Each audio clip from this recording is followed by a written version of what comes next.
Delighted to moderate this distinguished panel. My name is Valbona Zanelli, and I'm a senior fellow with the Atlantic Council of the United States. It's my second time here in Dubrovnik for the forum, and I'd like to heartily thank the organizers for such a wonderful conference, this event that brings together people from all around the world to discuss issues that are so dear to our heart and to our future. The specific panel on 3Cs initiative, of course, this was launched here in Dubrovnik, actually 9 years ago. So it's an important place to be and discuss about 3Cs. The 13 nations of the 3Cs initiatives that span from the regions between the Baltics, the Adriatic, and Black Seas actually constitute an increasingly important driver of European economic growth and prosperity. These nations feature something like $2.2 trillion in terms of cumulative gross domestic product, and it's a population of more than 110 million inhabitants, which makes up 25% of the European Union population. It's also one of the regions that has the highest rates of economic growth. For a long time, it has had even some double-digit growth rates, and has high rates of return on foreign direct investment.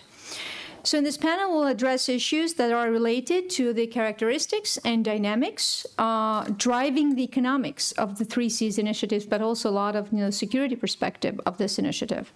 We'll see what are some of the prospects for the future, and what are the investment opportunities in the region of these 3Cs region encompassing these 13 nations. We have a panel, a distinguished panel, as I mentioned. The Deputy Prime Minister and Minister of Finance of Croatia, Mr. Marko Primorac, thank you very much for joining us today. The State Secretary at the Ministry of Foreign Affairs of Romania, Mr. Luca Niculescu, thank you very much. Mr. Ambassador Gediminas Varvulis, he's Ambassador at Large for Connectivity and 3Cs Initiative at the Ministry of Foreign Affairs of Lithuania. And last but not least, the elected member of the European Parliament, Mr. Stefan Nicola Bartulica. Thank you very much. I'd like to start with you, Deputy Prime Minister. Amidst an increasingly dynamic and volatile global economy, the 3Cs Initiative is a collaborative undertaking that can leverage the power of private capital and can drive forward regional infrastructure development. So my question for you is, how can this model contribute to regional and European economic growth and resilience and achieve its goal of bringing greater prosperity and security in the region? Thank you very much. Good afternoon, everyone. It is a real pleasure being here, especially discussing a topic that is so close to my heart since before becoming a Deputy Prime Minister and Minister of Finance and working at a university, discussing and researching and teaching public finance economics in general. I was also economic advisor to our former president, Madam Kolinda Grabar-Kitarovic, who actually initiated the 3Cs initiative with the Polish President Andrzej Duda. So I've been closely following the topic for several years, and I can say I also see some of the colleagues from Madam President's office who continued the collaboration and discussing and also researching this topic and closely following it and its consequences. So first of all, I would like to commend everybody who's included, the Atlantic Council, and also having in mind the transatlantic relationship, which have been strengthened through the initiative. All the countries that were included in this process from the very early stages and giving their valuable contributions. So thinking about the 3Cs initiative as a concept that should try to increase the competitiveness of countries that are included, but also building the resilience and prospects for growth is something that is very important and becoming increasingly important in this challenging environment that we are facing today. The topics that the countries were gathered around, being the transportation, digital infrastructure, and also energy, are also extremely important. connecting the countries from north to south is something that, besides increasing the resilience, so to say, also improves the infrastructure in these countries, because the estimated infrastructure gap in these countries is estimated to around 500 billion to 1 trillion euros, which is quite significant. I can say personally, following this topic from the very beginning, that besides the presidential initiative and political support in this process, which was essentially this early stage, I have a feeling that this political support and everything that the presidents themselves could give to the initiative is being consumed. So the next step would be actually rethinking the initiative and maybe improving it, and trying to involve also more directly governments and directly ministries who are responsible for the topics that we are discussing and trying to work around here. This is something that actually happened with in the case of Croatia, and this is why I mentioned my colleagues who are here with us, working at the Ministry of Foreign Affairs now, not anymore at the office of the president.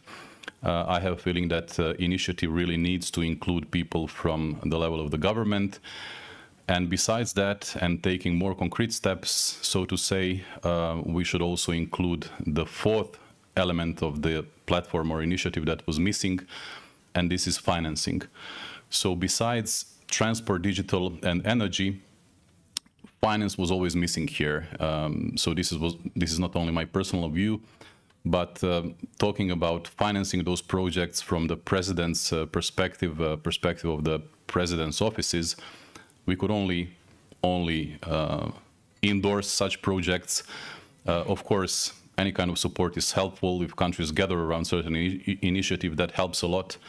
But it is questionable to what extent actually inclusion of these projects, such as the LNG terminal at the island of Kirk, or other infrastructure projects, was really successful in the case of Croatia, for example, because this was part of the 3Cs initiative, and not because it was solely the projects that were important for Croatia and that were financed also with the EU funds. So in Croatia, the projects that were included, we are currently working on them. Some of them are completed. This is, we are talking about success stories, so to say, when it comes to the LNG terminal at the island of Kirk.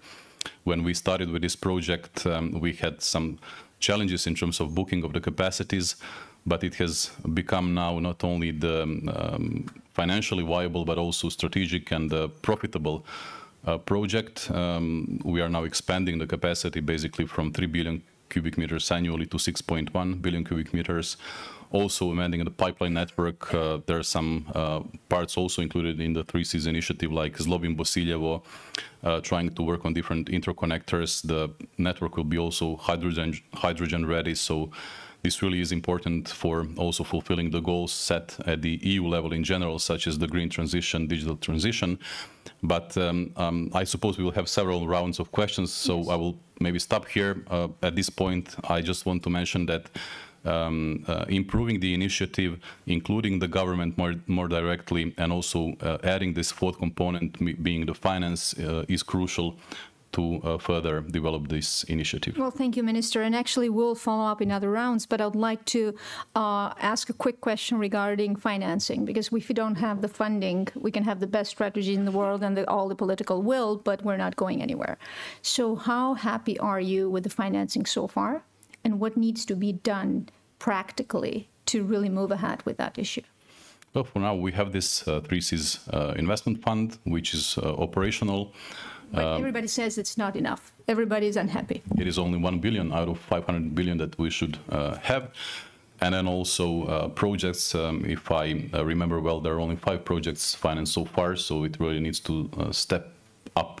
We need to step up our efforts in terms of making the fund more operational, but also thinking about other sources, other, I would say, parts of the financial infrastructure that could be included, not only the fund itself, but maybe also the development banks, etc. But I can speak on that in maybe next round. Well, thank you very much. Thank you, Minister. Mr. Niculescu, I would like to take it from here and ask you for, some success stories maybe that we have seen in the past. Romania hosted back in 2023 the summit and the business forum. So in your opinion, what are some success stories and what could be some lessons for the future? Thank you so much. Thank you so much, Minister and the Croatian government, for inviting me here in Dubrovnik, because Dubrovnik, as you said, Minister, is not just a fantastic and very beautiful city. It's not just the crown of Croatian cities. It's also the place where everything started. So that means the 3Cs initiative. It was 9 years ago. And yes, in 2018, Romania hosted the first 3C initiative business forum, which has become an annual tradition since then, because we understood from the very beginning the huge economic potential of the region. And as the minister said, yes, we need the money. There is some money, but the money has gone because there are several projects included in the 1 billion euros who already has been more or less spent. But I think that the 3C initiative is in itself a success story, because it's an attractive story. Look, last year the Republic of Moldova and Ukraine gained the status of associated participating states due to the summit in Bucharest, and they both submitted projects which have been included in the priority project list. Moreover, the first expansion of the 3C initiative happened with Greece, who became the 13th member, and also Japan. Who joined as the fourth strategic partner alongside Germany, the US, and also the European Union. And I think we should continue on the same path. Also, of course, attracting more money, and for this. Talking with private investors, with a development bank. In Romania, we have a development bank which will start next year, and this bank will be involved in Project Industries initiative. And yes, we need to keep engaging with states interested in the initiative, and also the private sector, to find proper, concrete ways for them to invest and participate in our region. And also there is something new, but I think I will let my colleagues to speak as well. But since 2 years we have a war in this region. We have the war in Ukraine, and there is more focus on this region from everyone. And there is also something maybe we should think about more. It's about one of the projects, it's the military mobility, but maybe we will speak a bit later. Mm-hmm. Thank you so much. Well, thank you very much. So I would like Ambassador Varvulis to really maybe follow up the last forum. The 9th forum took place in April in Lithuania, and some of the discussions focused on sustainable economies, transatlantic collaboration that was mentioned also by the minister, integration efforts with EU associates, with EU associate states like Ukraine and Moldova. So can you tell us something about the deliverables of the last summit, the most recent one, and what are your expectations going forward? Thank you very much. Let me also join others in appreciating the invitation and the possibility to be here in the birthplace of the 3Cs initiative. Indeed, it's quite symbolic to come to Dubrovnik after the Vilnius summit that has just concluded. Well, if we usually when we mention the 3Cs initiative, we have this famous motto in mind: politically inspired, but very much economically or even commercially driven framework. From our perspective, I think we should also add a third element, which is an element that says that the 3Cs initiative is also a strategically minded initiative, an initiative that cares also about security aspects that Minister has mentioned. And that's how we really looked into this when we embarked on this project of holding a summit on the 3Cs initiative business forum in Vilnius.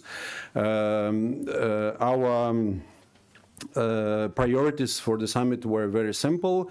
We wanted really to emphasize this north-south connectivity on the eastern part of European continent. I think this is what really makes the essence of the Three Seas Initiative, so that we really switch this paradigm east-west, from the east-west paradigm into the north-south paradigm of connectivity in our part of Europe. So for us, this was important.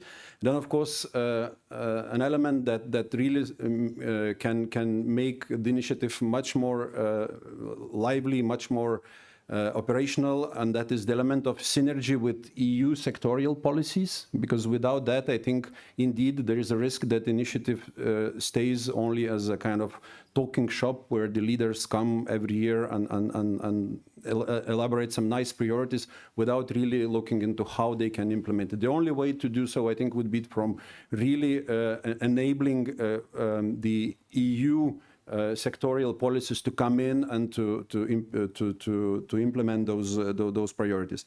Then, of course, as you said, the transatlantic relationship and in general relationship with the partners, with the strategic partners, is also key. And we are very glad that in Vilnius, Japan indeed has become the fourth strategic partner of the Three Seas Initiative. And I think in general, the Three Seas Initiative should not be shy about geography, because if there is something that with the Three Seas Initiative is that countries out there, other partners across the world, they find this region interesting. From our experience at the summit, the geography was really very, very versatile, very diverse.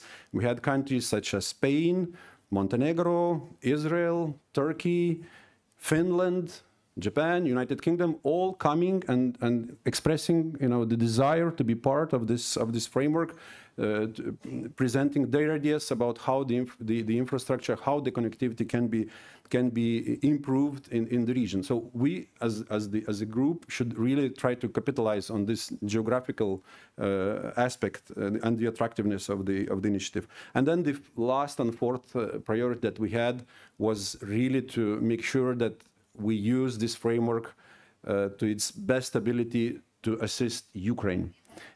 Because I think another singularity of this framework is that all those 13 countries, they have affinities with Ukraine, historic affinities, also cross-border cooperation and cross-border projects. So when we speak about the reconstruction of Ukraine, I think this particular framework really has a role to play and has a lot of potential. And I think in terms of results, we did our best, and there are some specific deliverables that have been achieved. There was a letter of intent that was signed on the creation of the successor investment fund, because the current fund, investment fund to which ministers have referred, has almost exhausted already its capacity. All the capital has been earmarked almost fully to various projects, and now the idea is about the creation of a new fund. Then we had Moldova and Ukraine bringing their own national priority projects on the list of the aggregate list of the Three Seas Initiative priority projects, which is also an achievement in itself, because in a way they came into the initiative through backdoor. They became part of our joint efforts how to improve the interconnectivity in this region. Then a few sectorial initiatives. We have established a multi-state network of institutions working in the area of cybersecurity. Also, the same idea was tabled for a network to be created in the area of green financing. And then we had a very successful business forum, which gathered about 1,000 of representatives across the whole region and way beyond. And the interesting thing about the business forum was that 70% of the audience came from business. It was not a traditional gathering with mostly governments and national administrations taking place.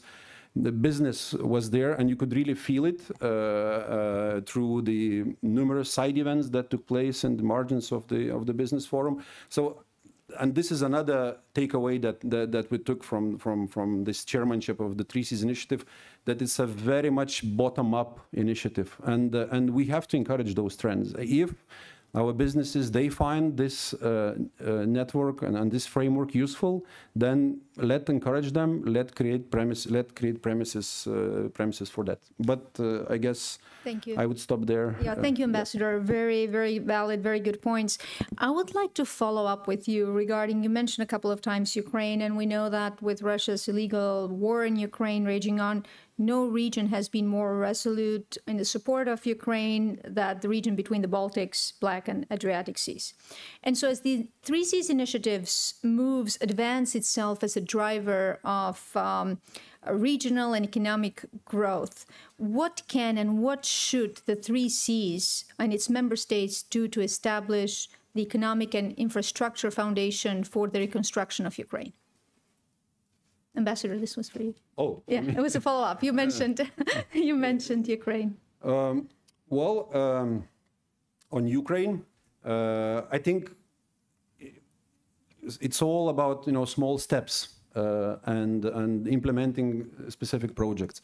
As I mentioned, one way for us to help Ukraine was to encourage Ukraine to bring in their priority projects on the same list that we've been having for quite some time. Then it's also important to help them in specific sectors. Like in Vilnius, we also had the International Transport Forum high-level conference taking place back-to-back with the Business Forum, which focused on how we can assist Ukraine in cross-border transport connectivity, which is also a big issue. We all remember, stories about Ukrainian grain and blockages on the borders. So looking in those specific areas, I think, is important in the specific sectors. Also for energy as well, Ukraine signaled that it would be ready to work on some electricity interconnectors with neighboring countries, and I think really it's our role to encourage those projects and to contribute to their further implementation. So basically, not a big breakthrough, but small step strategy that is needed how to assist Ukraine. And that goes in line with what you said about the geopolitical and strategic importance of the initiative. So not only economic, because by building those foundations of quicker economic growth and reconstruction of Ukraine, that brings Ukraine also closer to the European Union. Absolutely. In its integration in a way, process. the Three Seas initiative can be seen as a kind of antechamber for Ukraine's preparation to become a new member state, as an antechamber. Thank you. Mr. Bartulica, we were talking about, how important this is politically, how it's gaining ground. I don't recall any conference in the last 5 years where we don't have a panel, which is really important on the Three Seas and, what's happening from that perspective. But there are also challenges and there are barriers. So in your opinion, what are the main barriers in crowding in private investment to really implement the projects and the good ideas that the countries are putting forward in the framework of the initiative? Is it lack of knowledge about those opportunities that exist out there? Is it market uncertainty in the region? Is it lack of appetite to have, invest in those regions? So in your opinion, what are the key challenges? Okay, thank you for that question. I want to also first thank the organizers, the Croatian government, for the kind invitation. I'm delighted to be here. I was doing some research in preparing for this panel and saw that Croatia by far has the largest number of offered projects. I think it's over 30. If I'm not mistaken. And so the government clearly from the beginning has been dedicated to this initiative and has exerted a lot of effort in thinking about what could, which projects could actually be realized. I, as economic liberal. That's where I stand politically on most issues when it comes to the role of government and so on. I prefer to think that the governments in these countries should perhaps think about how not to be obstacles to business investment. So my impression is that the priorities of governments change, sometimes quickly. We see because of the war in Ukraine, much of the public funding will now be directed towards the reconstruction of that country, so there'll be fewer resources available for other projects. When we talk about infrastructure, of course, it's no secret that we have much catching up to do. If you travel by land from Gdansk to Thessaloniki, it takes about 40 hours, maybe 45 hours. If you go from Hamburg to Naples by land, it takes about 20 hours, half the time. So this region is geopolitically very important, strategically important, but as we know from 20th century history, there's much we have much to catch up on because of the also the past. I would say the following. LNG is one example where I myself, I hosted a conference before the terminal was actually functional, and there was much resistance still in Croatia. Everyone realized that energy diversification makes sense, that it's good for Croatia. It's not smart to be relying on just one source of energy.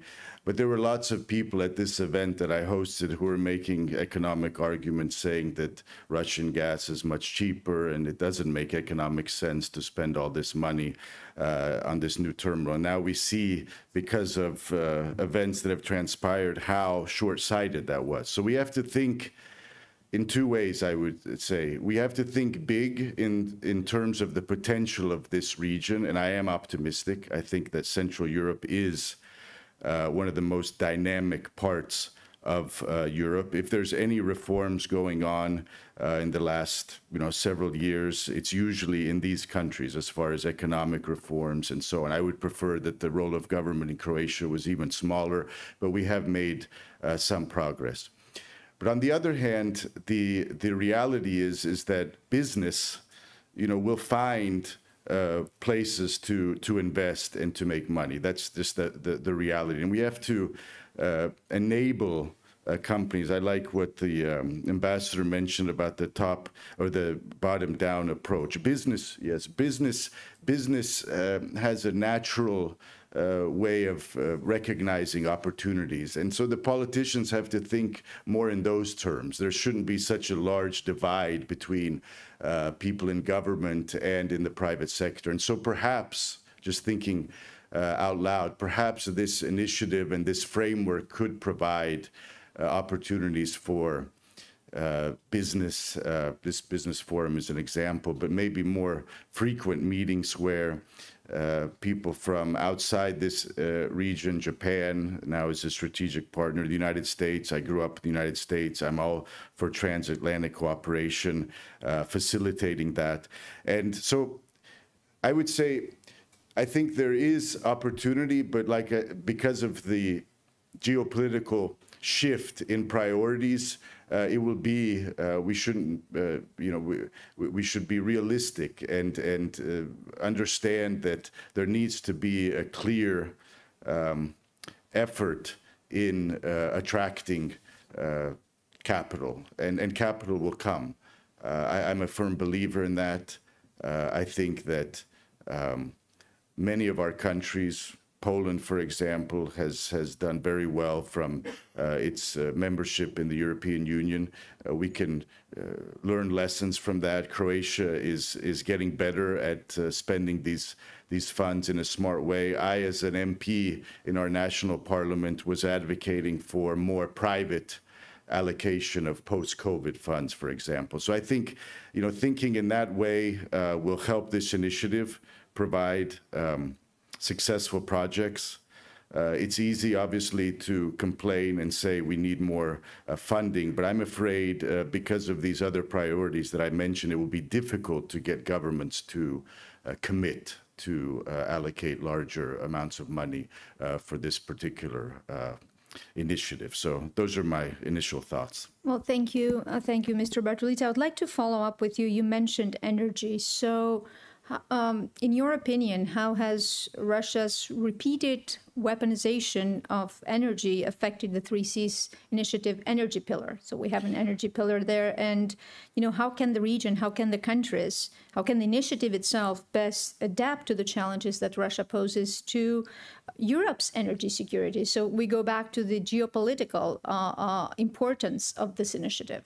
The minister mentioned LNG terminal in Croatia. Yes. You mentioned that too. Yes. So, you know, how can these countries become part of the European solutions when it comes to energy, considering Russia's the Russian challenge? Yes, well, that's really, when it comes to energy, the question. I remember vividly this panel on LNG on Kirk, and there were people in the on the panel, Croatian experts who were, in a way, advocating that we shouldn't be in such a hurry to implement this LNG terminal. And now history obviously has proven them wrong. They were on the wrong side of this issue. I would say that in principle, you know, as a politician, I'm always looking for what is good for Croatia, and certainly it's not good to be dependent on one source of energy. Russia, I think, under Putin, has not even hidden its agenda of weaponizing this. Central Europe, I think, has made a lot of progress, but there's, you know, we shouldn't kid ourselves. There's no unity among our governments in how to approach this issue. Some countries are more, I would say, cautious and are not so eager to look for new sources of energy aside from Russia. They're comfortable with, you know, getting their energy still from Gazprom and so on. That's no secret. So, but in Croatia's interest, I was making this argument in 2017, 2018, that clearly it's in our interest to have several options, and that the market has a way of recalibrating. And so if something seemed at the time not viable, liquefied gas from the United States, for example, economically not viable, things can change, and that's proven to be the case, in fact. And so we don't know what the market reality will be a year from now or 2 years from now, but relying on just one source of energy clearly is not politically wise. I think many countries have learned that lesson the hard way, first and foremost Germany. I think the German energy policy leading up before the war in Ukraine has shown to be deeply flawed, deeply flawed. German industry is in is facing major challenges today to find affordable energy in these new circumstances. So we have to think ahead and imagine, you know, different scenarios. And that's the hardest part about politics, but it's perhaps, you know, we should maybe begin thinking about these various scenarios today. We don't know how long this war in Ukraine is going to last. Unfortunately, it's not going in a good direction, in my opinion. It's a tragedy unfolding before everyone's eyes. And so the countries that we're talking about in this initiative certainly have a responsibility to take all this into account, to think about their long-term interests and draw lessons. Like I said, I was very surprised in Germany's very, I would say, bold policy of relying on Moscow for strategic resources, and that's proven to be a huge mistake. Very quick follow-up. You'll be soon sitting at the European Parliament. Do you think we as Europeans are serious enough in terms of sense of urgency that the foundations of European security, including energy security, have been shaken after Russia's invasion of Ukraine? Do we have the sense of urgency when we're taking measures? Well, I would say it's not a simple question. On one side, unfortunately, many of the governments, I don't think, have realized how urgent and critical this situation is, but they will hear from businesses what the reality is. They can't ignore the business reality for long. And so I think that, look, in Croatia, I haven't met one single entrepreneur or person in the business world who relies on energy who's not happy with LNG. So the government has to be paying attention to what business is saying, what the interests of business are. In Europe, I think for many years they've become complacent, and this was the reality before the collapse of communism. In fact, no one was thinking about what to do after communism collapsed.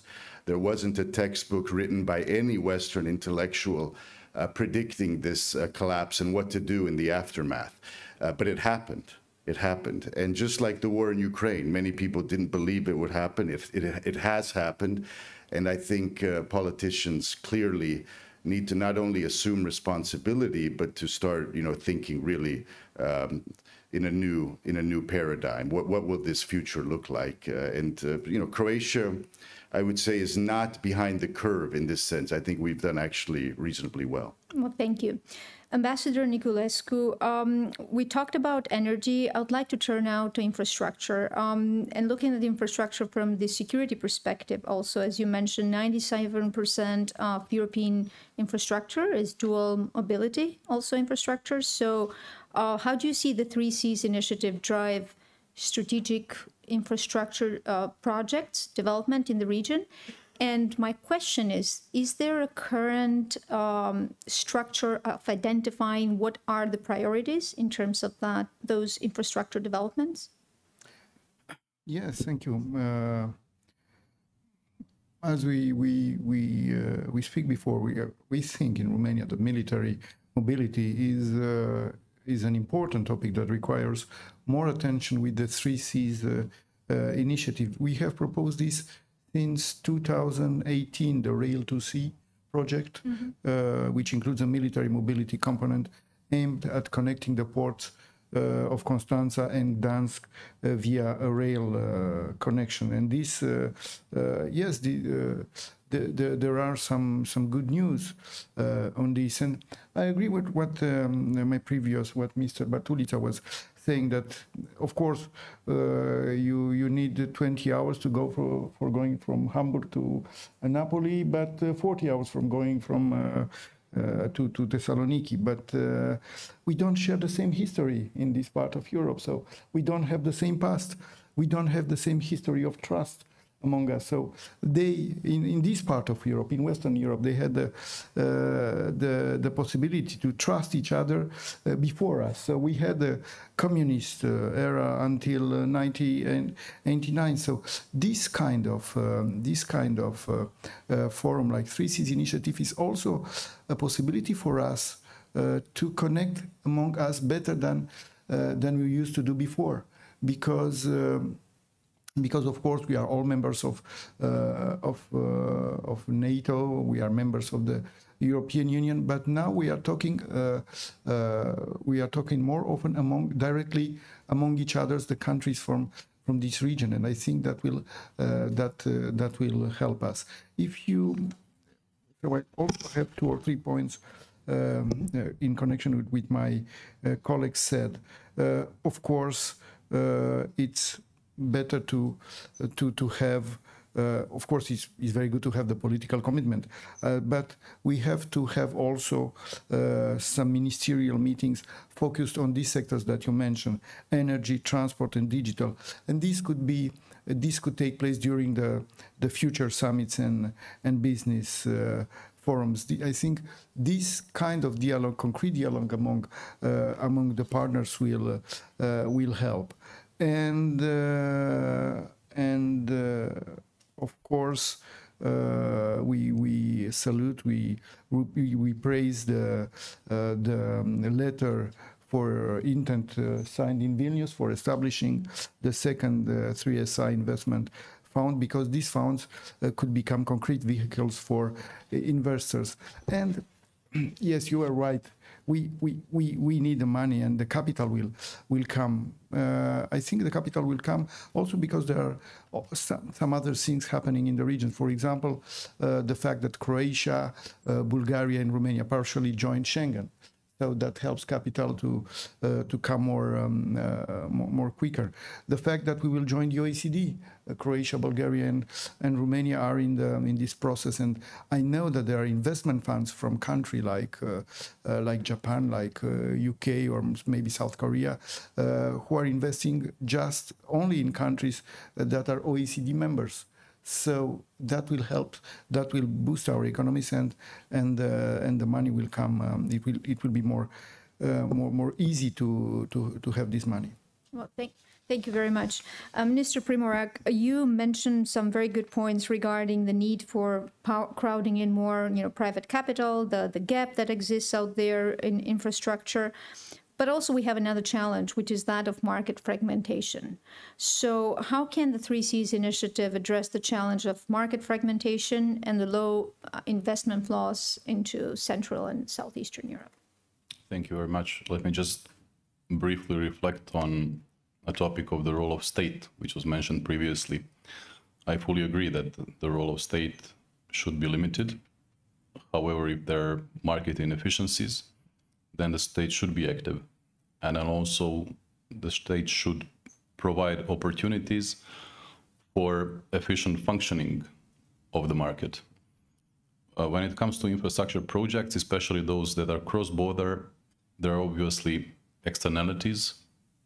And then if there are some external benefits, then also countries' governments should be included on a supranational level. And this is what we are trying to do with the 3Cs initiative. Talking about including and crowding in private investments, this will definitely help. So if you think of how much money will be needed to complete the digital and green transition only in Europe, estimates are at around 800 billion euros up to 2030 to reach the levels, the goals that we have set for European Union. This cannot be financed by governments. This cannot be financed by banks themselves because of the risk, because of the availability, so to say, of free funds. So private capital has to be activated.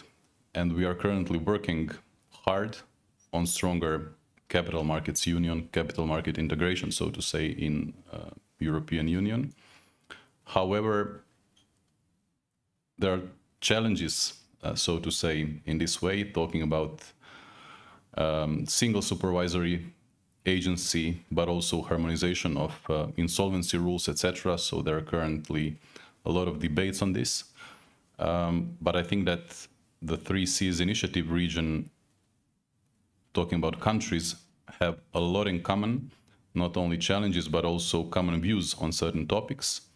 So when I was referring to financing being the fourth pillar, so to say, of the 3Cs initiative, I don't think of financing also only in terms of financing the infrastructure projects that we have gathered around, and this is in digital, transport and energy sector, but I really think of financing and adding this fourth pillar as equally important part of the initiative, being not only financing, but financial infrastructure, so to say. And here is where I see the role of state again, that is essential to, for example, integrate the capital market in the 3Cs initiative countries, maybe building around strong stock exchange at its core, because stock exchange, we have taken several steps in Croatia. For example, Zagreb Stock Exchange owns stock exchange in Ljubljana in Slovenia.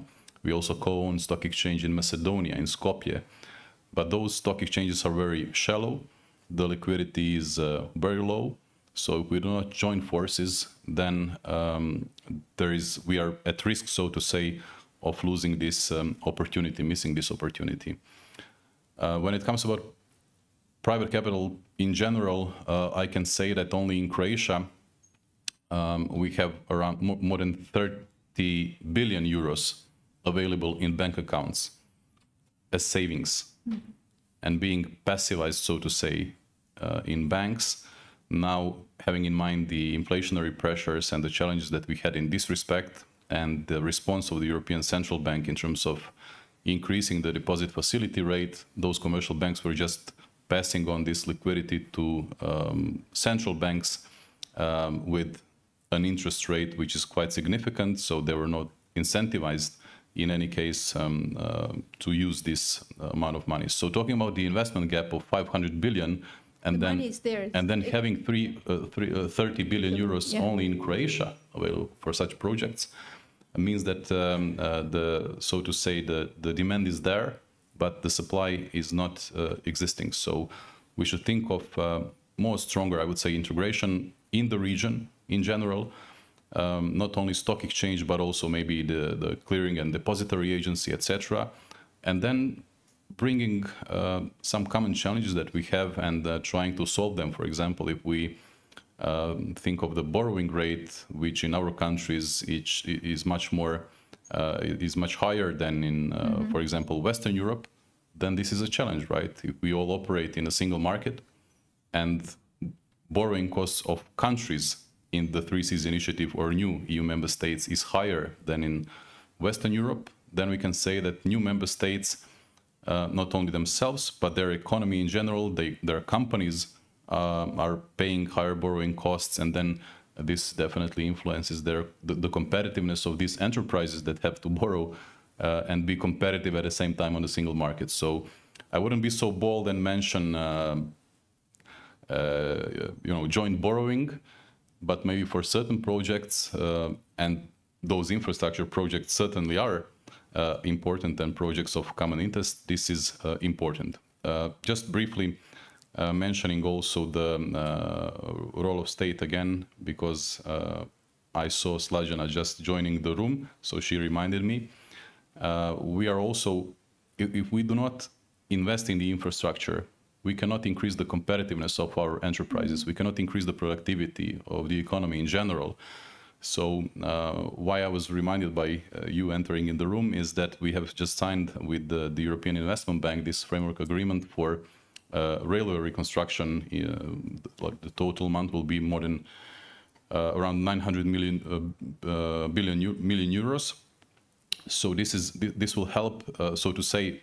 Our Minister of Transportation says the renaissance of the railway network in Croatia, and this is important not just for the passenger transport, but also for commercial transport in terms of helping the industry, the economy in general. So if you have, for example, ports like the port of Rijeka, which is particularly important for Croatia, but due to inexisting or very, how should I put it? I can be so bold and say very poor railway network connecting the port of Rijeka to the rest of Europe and the railway network in general in Croatia, then it is not functional. It is not competitive.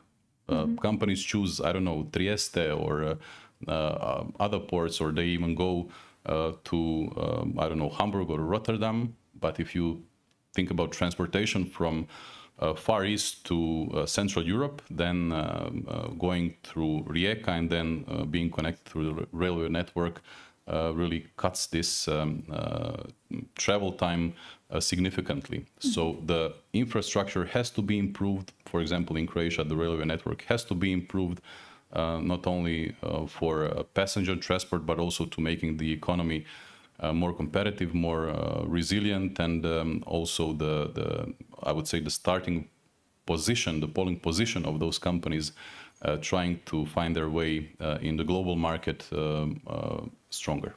Well, thank you, Minister, for actually bringing us to really understand the main challenges when it comes to the private investment, and also talking not only about the challenges with the financial infrastructure in Croatia, but hearing you talk, you see these challenges not only among the 3Cs countries, but also in Western European countries. So I think that's where the European Union needs to look at some deeper reforms, and 3Cs is part of that. I have two quick questions for you, and I would like to leave maybe 7 minutes for any questions from the audience, so think about that. You mentioned North Macedonia, and since there's going to be a panel after this on the Western Balkans, do you think politically, as Croatia being one of the drivers of the European integration of the Western Balkans, do you think it will be a good idea to have the Western Balkans part as associate members maybe of the 3Cs initiative? I think including countries around different topics that are of common interest makes sense in any format. So definitely. So maybe they should push more also, and politically join this initiative, which is very important, like Ukraine and Moldova did. And my last point, you mentioned you started your talking points with the initiative with the need to increase competitiveness.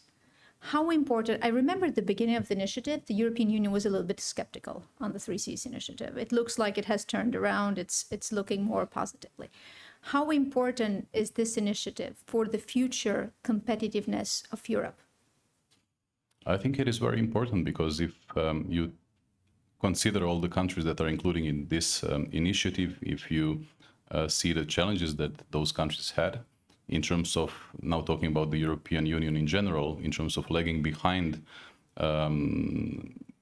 considering the infrastructure development, but also the development of their economies in general, their GDP per capita, challenges that were similar to those countries that were joining the European Union, where citizens had the possibility, so to say, to freely move around Europe and then exploit the possibility of this free movement and trying to find better jobs or better paid jobs in other countries, Western European countries, all member states. Then we can say that we had common challenges in this respect. So the economic consequences of those movements, free movement of labor in general, brought to challenges in terms of long-term care system, for example, in those countries, talking about the sustainability of the pension system, of the health system, etc. Gathering all those countries around such ideas helped a lot, not only in terms of infrastructure development, as I mentioned, but I think that also discussing common topics such as borrowing, such as economic conditions in general, things in which we can make our economies more competitive, increase the productivity, increase investments in research and development, but also thinking about economic consequences of free movement of labor, so to say, try to find common solutions to that, because those problems are long-term, so the consequences will be there in, I don't know, 20, 30, 50 year time.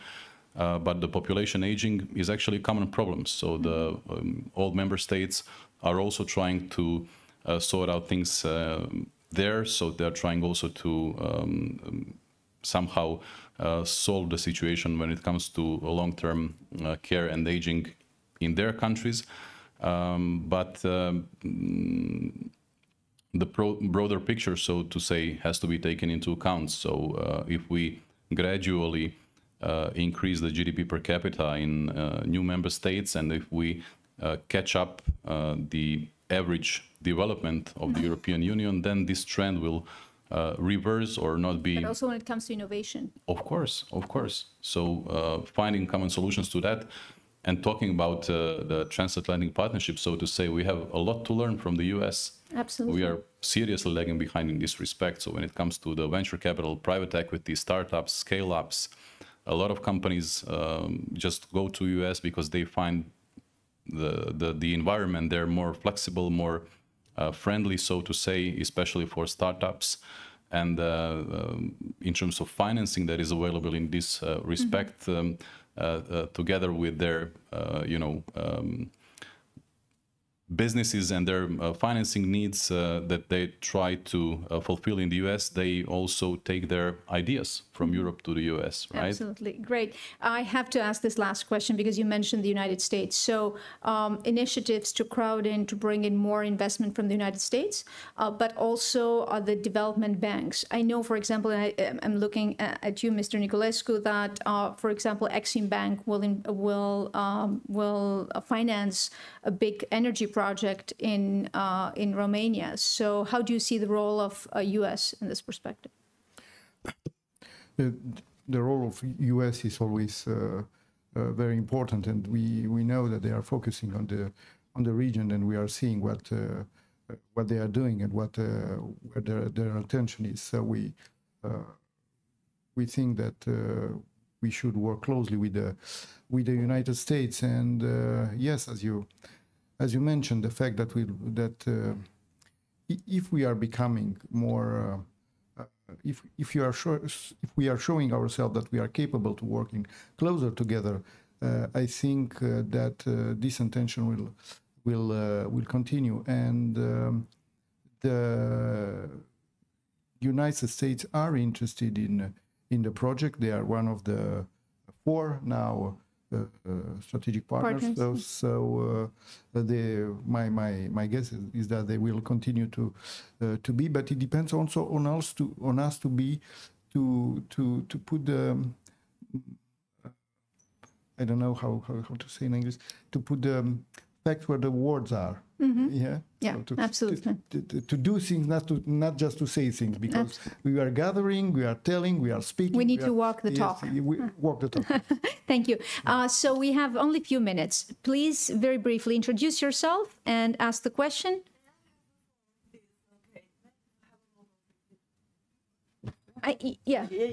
Microphone. Okay.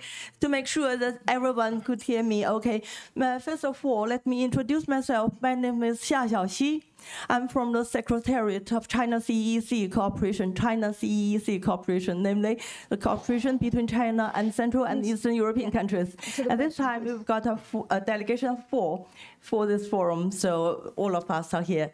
My question is that when we talk about whether 1 billion is enough or not, maybe I could mention another foundation, because within the framework of China CEEC cooperation, please do the question. Yes, we've got, there is a financial instrument called China CEEC Investment Foundation. It has invested around $10 billion to CEE countries, to around 10 CEE countries. So why don't we cooperate with each other and cooperate with each other? The first question. And the second is that, the Secretariat of China CEEC Cooperation is very eager to cooperate with the 3 Cs initiative. So, maybe we could just do something solid, for example, to just attend meetings of each other and so on.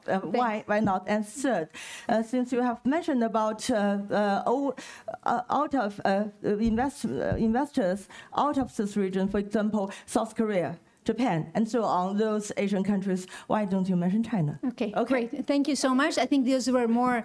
It's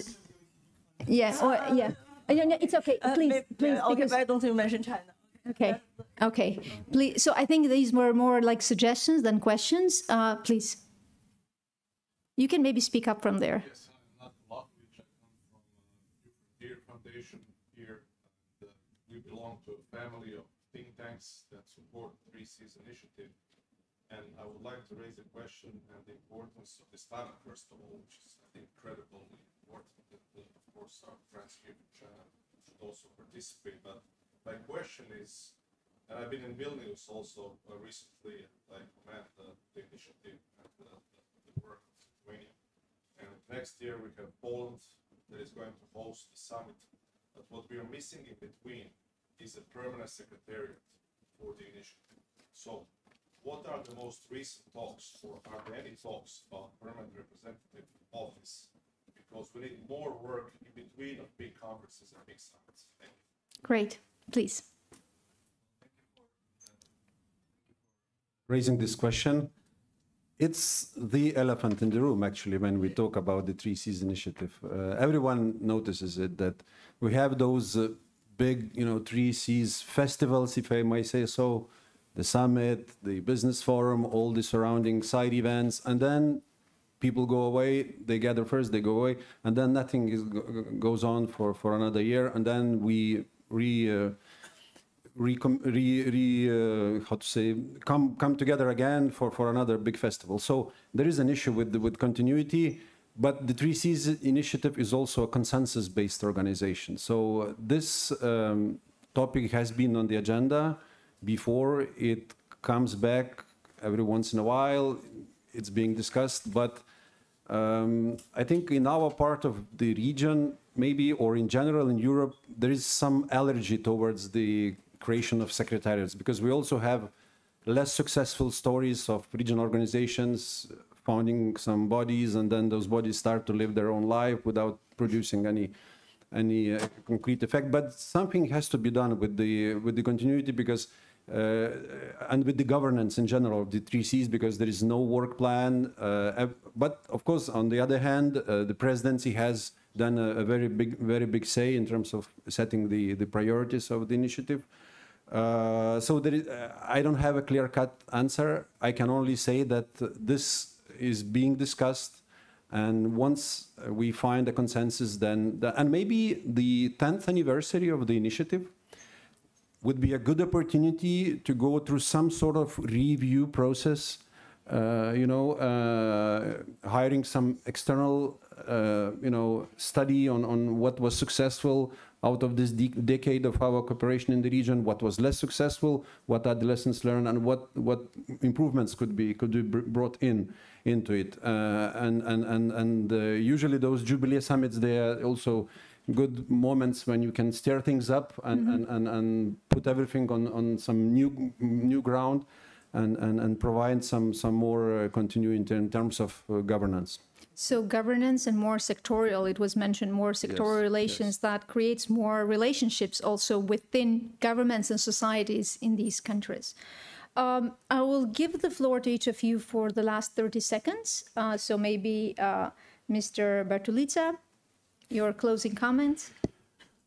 Okay, thank you. Well, it was a stimulating debate.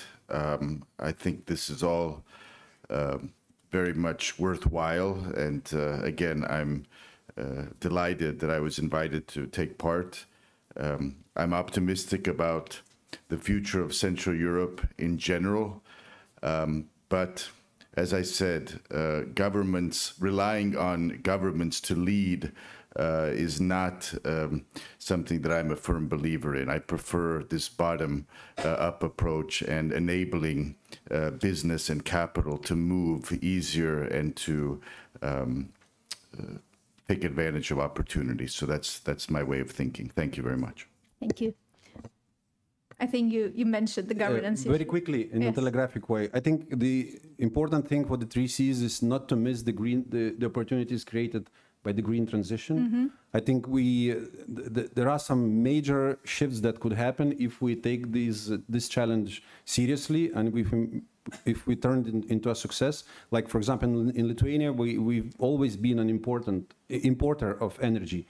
With the wind power that we could create in the Baltic Sea, we could turn into an exporter of energy for the German market, for example, because they're in a huge need indeed after their decisions. So we should seize those opportunities, I think. So aim high. Maybe these countries can drive green transition in Europe. Absolutely. I think there is a chance for the Three Seas initiative.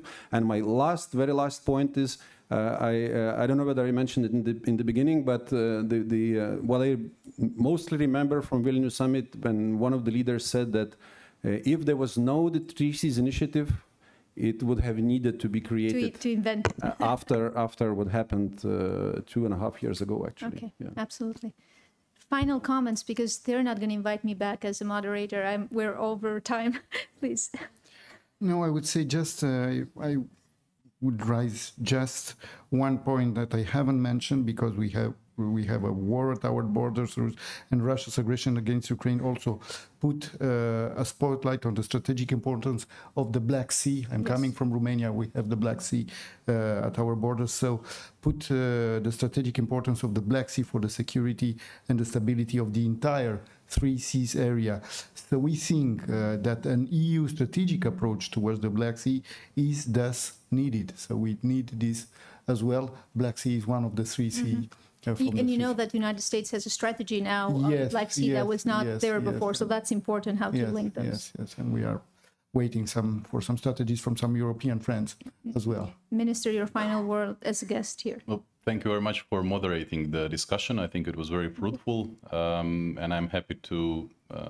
I was happy to be here to participating in this panel, and I'm also happy to say that in 2026 we will have another summit here in Dubrovnik to mark the 10th anniversary of the Dubrovnik Declaration. So the time passes by quickly, and I will use these final words to also mention and publicly state my colleagues who are working with me in the President's office here, and this is Domagoj Juricic sitting in the first row, but also Sebastian Rogac and Sloven Sušnik, who are now in the Ministry of Foreign Affairs. I really think it is crucial to move this initiative gradually from the President's offices, and as my colleagues mentioned, the debates and discussions to more concrete steps in the governments, including the finance as a fourth pillar. And I think we will have a bright future with this initiative. Absolutely. Thank you very much. So thank you very much. Please join me in a round of applause for this excellent panel.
Test.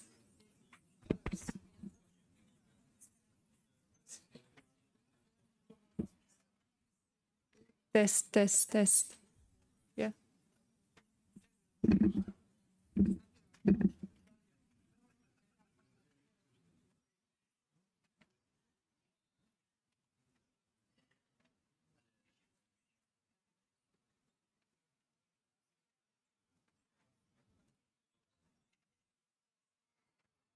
Good afternoon, everyone. I think we are ready to begin. My name is Vukan Jokic. I come from the OECD Southeast Europe Regional Program, and it is a great pleasure to welcome you to this year's OECD Dubrovnik Talks. It's never easy being the last event of an event, so I'm very happy to see a full room and also quite a few participants joining on Zoom. Now, this year's OECD Dubrovnik Talks will be dedicated to launching a new project, which is a collaboration between the OECD and the government of Croatia, all about digitalizing and greening SMEs. Now, this is a policy area the OECD has a wealth of experience on, not only SME development, but also empowering entrepreneurs, developing skills needed for the private sector to thrive. And at the same time, the OECD has about 2 decades of experience working with the Western Balkan economies on their EU integration. And today's event will be an opportunity to present the intersection of these 2 policy areas. So we will have a OECD presentation, followed by an expert panel, where we will get to hear a Western Balkan perspective on the green and digital transition.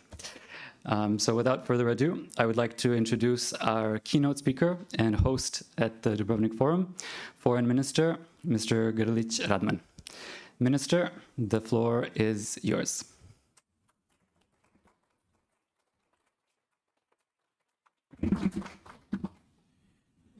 Thank you so much. It's nice to be on the 3rd time with our OECD friends here today, and just in this occasion as a special event. Every time we organize this OECD talks, and we just used to organize it. Although this time we had last year a really quite a large interest of the people and participants to organize even more panels, and we decided on just to double down we have enough capacity here, and we started already today morning to our Dubrovnik Forum with some quite good panels. Young leaders, transatlantic partnership, there is also ministers here, foreign ministers.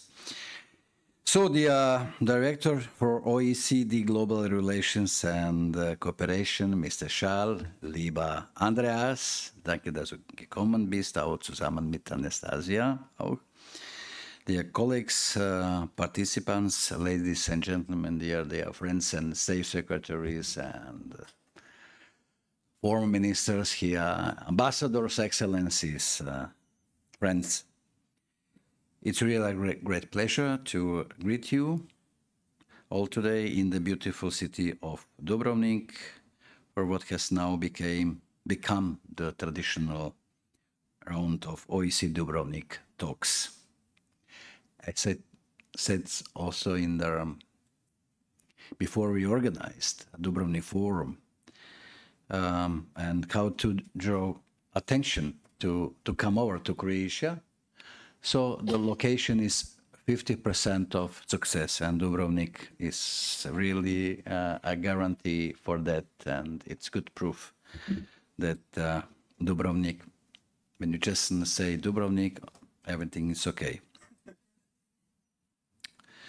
The pleasure is even greater as Croatia, one of the 6 OECD candidate countries, hosts this event. Croatia shares a common history and is dedicated to close cooperation with the Western Balkan countries whose representatives are here with us today. And I welcome also High Representative Mr. Schmidt, Liebe Christian, danke, dass du auch gekommen bist. Recognizing the immense transformative power of enlargement, Croatia has embarked on the path of OECD membership after joining NATO, the EU, the Eurozone, the Schengen area, and the European Stabilization Mechanism. And what remains is OECD membership. This represents the final step in solidifying Croatia's international position. We can be diligently implementing all the necessary reforms, policies, practices, laws, and so on. And our OECD accession process has been advancing very well in the interest of Croatian society, of Croatian citizens, and of course, in the interest of Croatia as a whole. Looking ahead, we hope to maintain this momentum and become a full-fledged OECD member state as soon as possible. As soon as possible. But now it's up to us. So to speed up our process on the way for an OECD membership. Alongside our accession process, we have continued close cooperation with the OECD in other relevant areas. We hosted also recently the chief of their legal office, the Gita, our Gita. It was really excellent meeting with her, and she spent several days also in Croatia, speaking with others respective ministries, line ministries who are just engaged and who are about to fulfill their further requirements or criteria, but everything what we need just to do in order to get, of course, also from your side, positive answer. And we are particularly also proud of the cooperation established with this forum, within this forum, the OECD Dubrovnik, so-called Dubrovnik Talks.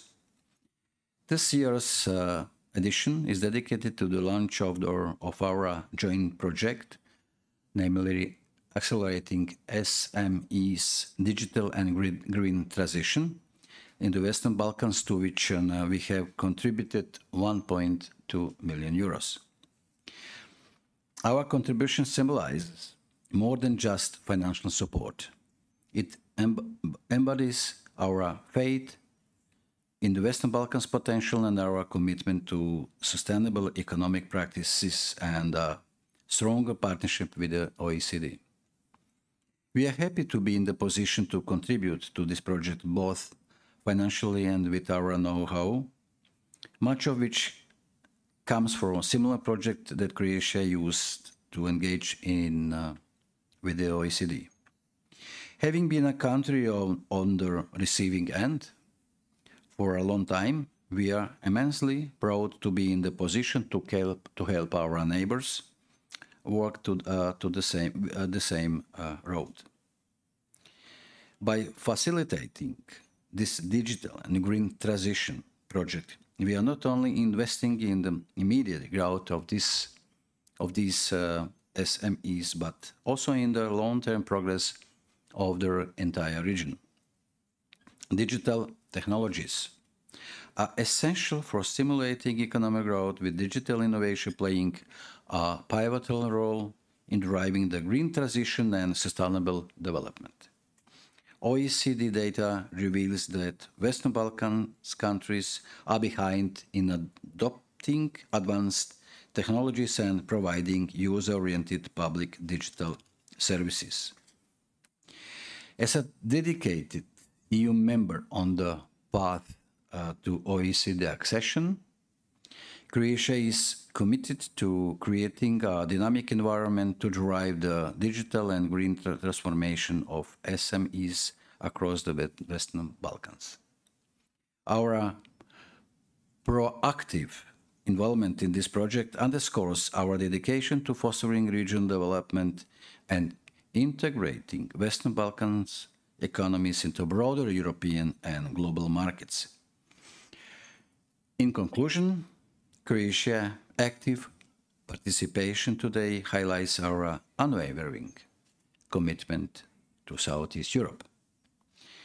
We remain eager to deepen our collaborative efforts, share our successes, and jointly tackle development challenges with our partners.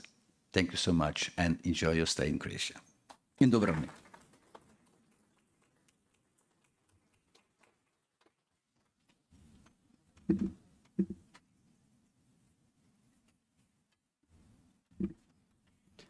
Thank you very much for these empowering remarks, Minister.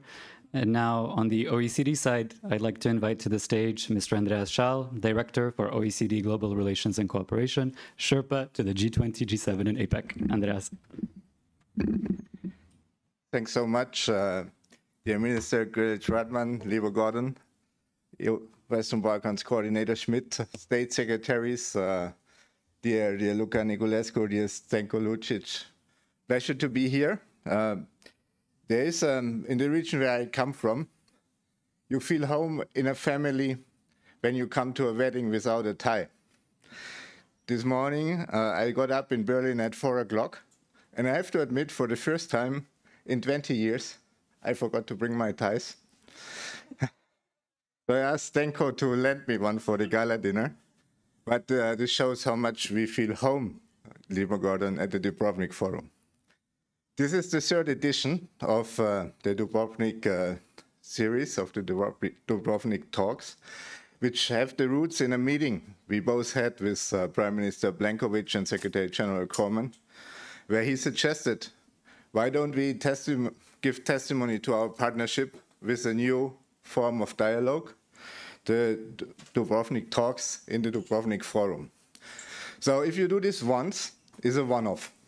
If you do it twice, it's a tradition. If you do it thrice, it's an institution. So this is the institution of the Dubrovnik Talks between the OECD and the Dubrovnik Forum. And this brings me now to the substance of the speech. You rightly put in this forum to relevant geopolitical issues. In the wake of the evolving global challenges, the OECD continues to serve for all of you as a platform for a policy dialogue that brings together advanced, emerging, developing economies.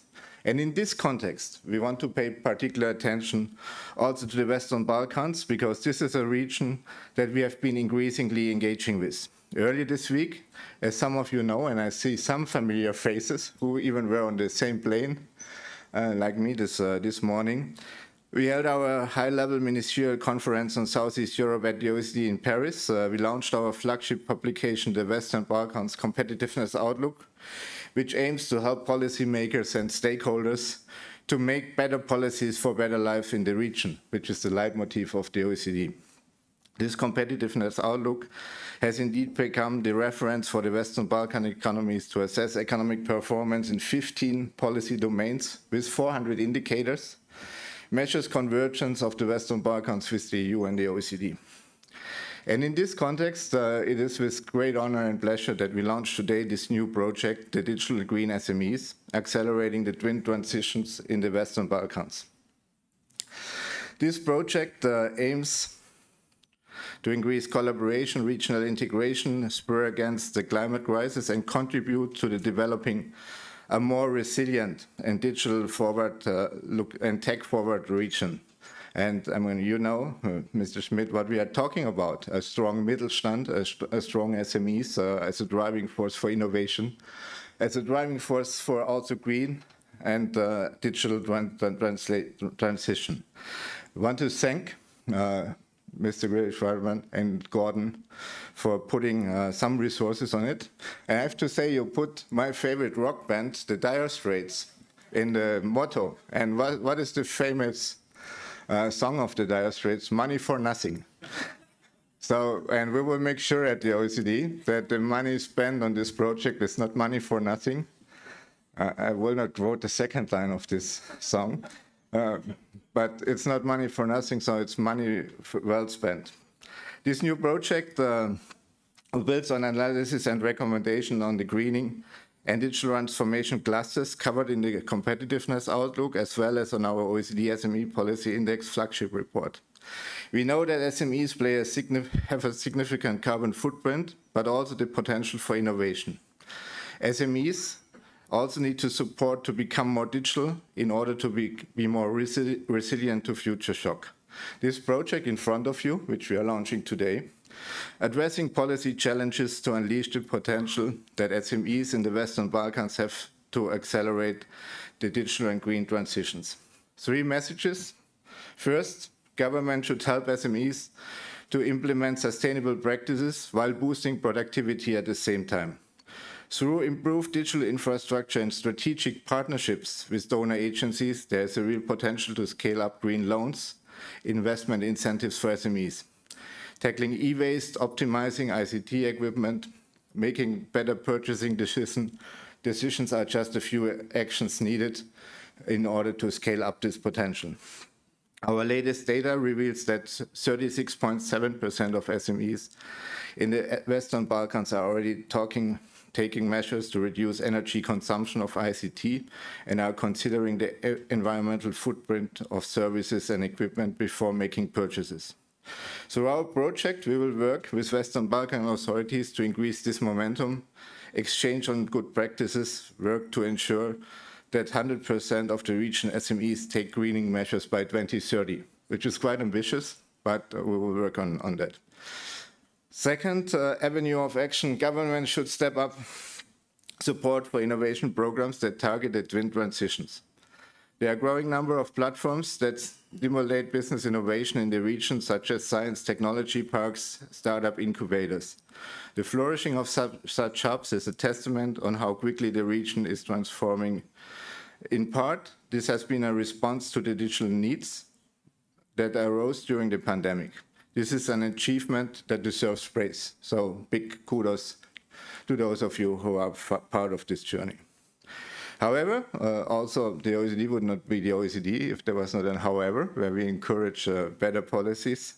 However, digital innovation is not always aligned with green innovation. To ensure this alignment, we must incorporate the green agenda into existing innovation programs, set up new ones with sustainability in mind.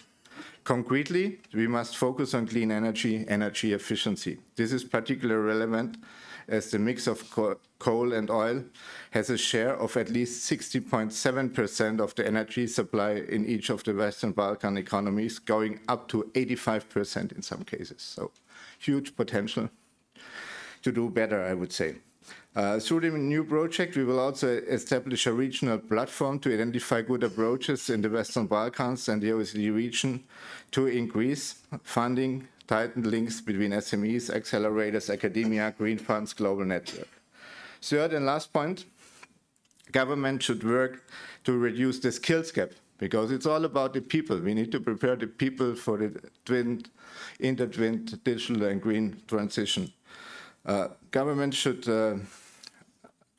work towards reducing the skills gap that are holding back the green and digital transitions. SMEs cannot drive the digital and green transition without a skilled workforce, leading to the transformation. Some of these skills include digital literacy, ICT use, sustainable business management, green procurement, environmental compliance, and energy optimization. OECD data shows that the Western Balkan economies are experience a significant skills deficit, in particular in business and tech skills. In fact, a recent study found that 30% of businesses in the region see a lack of skilled and experienced workers as the main barriers to switching to a circular economy. So investing in people will be key, and you can count on the OECD to be a partner. In closing, I want to thank again the big thanks to the Croatian government for helping us to advance this important avenue of work, to which we will be happy to contribute as knowledge partner, paving the way of Southeast Europe's way forward towards OECD conversions. Second, I also want to thank the present national coordinators who will be on the panel with Stenko Lucic, Afterwards, your knowledge, your skills, your networks are central to the successful implementation of not only this project, but also our SME policy index. 20, 30 years ago, the OECD was an organization who would just produce data, put a book, put recommendations out. Today, we are already working on these publications with the countries, with the governments in the region, and thus make this work relevant. So money for something, dear Gordon. Hope we have make a difference, and looking forward to the deliberation. Thanks so much.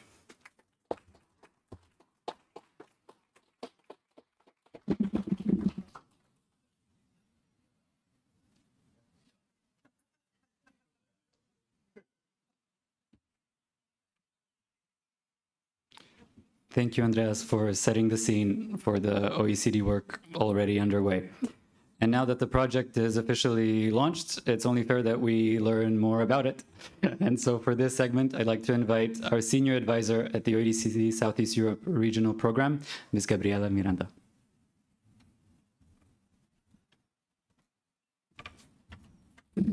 Thank you, Vulcan. Sorry, I have to bring it down because people here in the region, I think it's very tall. I'm not from the region yet, but I am very, very happy to be here. My name is Gabriela Miranda. I will promise to learn a bit more of the language. For the time being, I can only say Dobre veče, and I will stop there. But thank you very much to Croatia for hospitality, for financing this work, for allowing us to share some of the practices that we have in OECD, and for many, many years already working with the Western Balkans, and to bring them even closer to the region and bring the region closer also to OECD.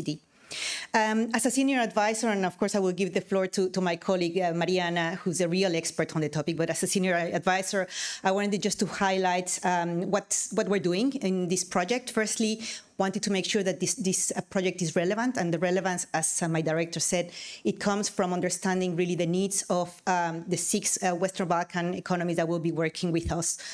What are the priorities? How can we identify those priorities and put some building stones for advancing their EU digital and green agendas for a quicker accession to the EU and hopefully a closer collaboration with OECD.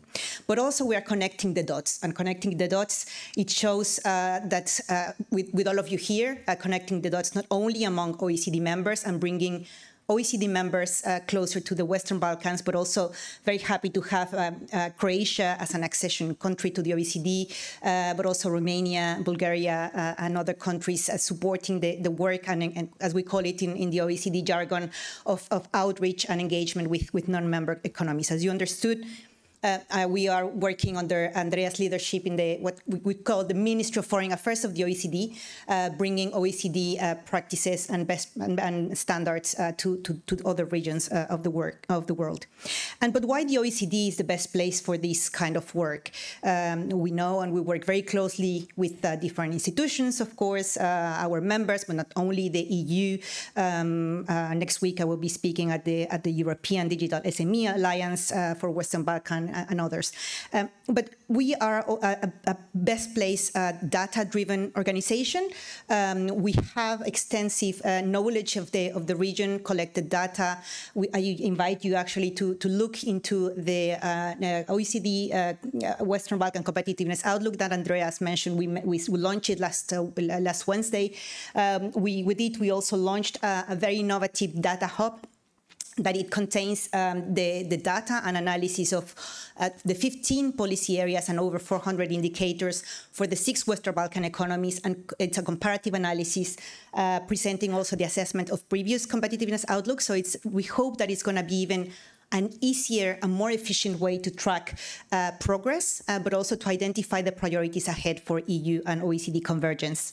But also we have extensive work with the SME Policy Index. This is an index that we have also been implementing and carrying out for several years, that it's using the Small Business Act for Europe indicators and more, because we have improved those indicators for several years in the Western Balkan economies and Turkey. We also covered Turkey there.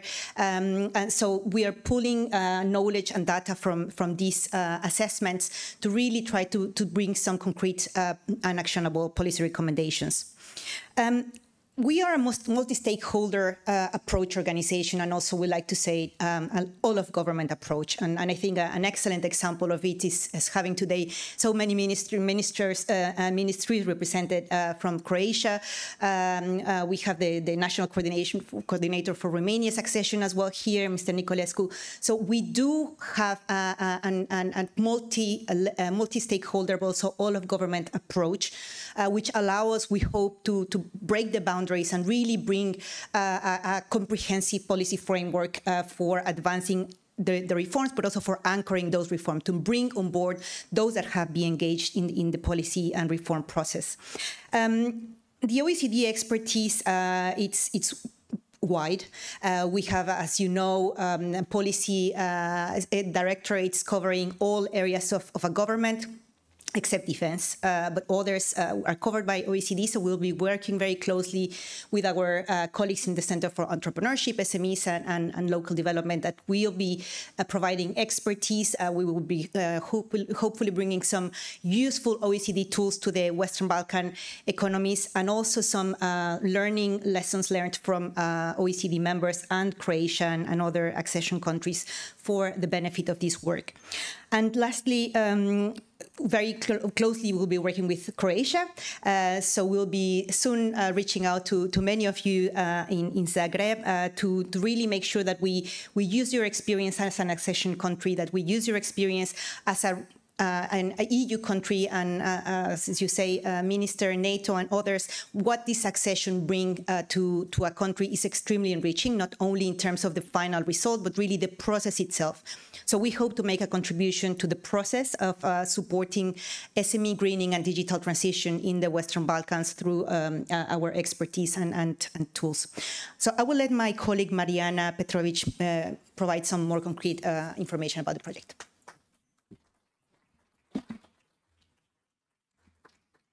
Thank you, Gabriela. So as Gabriela mentioned, we are a data-driven organization. So in true OECD fashion, let me start by sharing some key data points to underscore really the importance of our project. So 181 zettabytes. This is the amount of data that is expected to be created, copied, and shared and consumed globally in 2025. And this is almost 3 times the amount that was just 4 years ago at 2020. So these data volumes have grown substantially with the ongoing digital transformation of the economies, and this rise also in data volumes requires higher computational power. This in turn raises electricity demand both in data centers and across communication infrastructure. So if we look now today on a global scale, ICT sectors accounts for 7% of global electricity consumption. And this is expected to rise to 13% by 2030. And this energy footprint actually accounts, depending on estimations, from 3 to 5% of global carbon emissions, which puts it on par with the aviation sector. So our digitalization has an important green impact. So the data point that was also shared during today morning's panels was that to meet European Green Climate Deal targets, the European countries have to reduce their emissions at least 55% by 2030 compared to their 1990 levels. So this real challenge calls for a transformative approach that would blend both innovative green initiatives with advanced digital technologies. And lastly, if we think whether we are on the track to net zero, that was mentioned also heavily today, and generally over on these twin transitions. So if we look at it, well, we know that only 69% of SMEs in Europe have adopted digital technologies. So I say only because while this number can look very high, basic digital technologies only can mean that around 50% of employees in a company have access to company email, or they have some data on the cloud, or they organize some Zoom meetings online. But the digital technologies are just not there even in Europe. And despite European twin transition strategy, only 2/3 of companies, so now this is also including large companies, are using ICT to reduce their greenhouse gas emissions.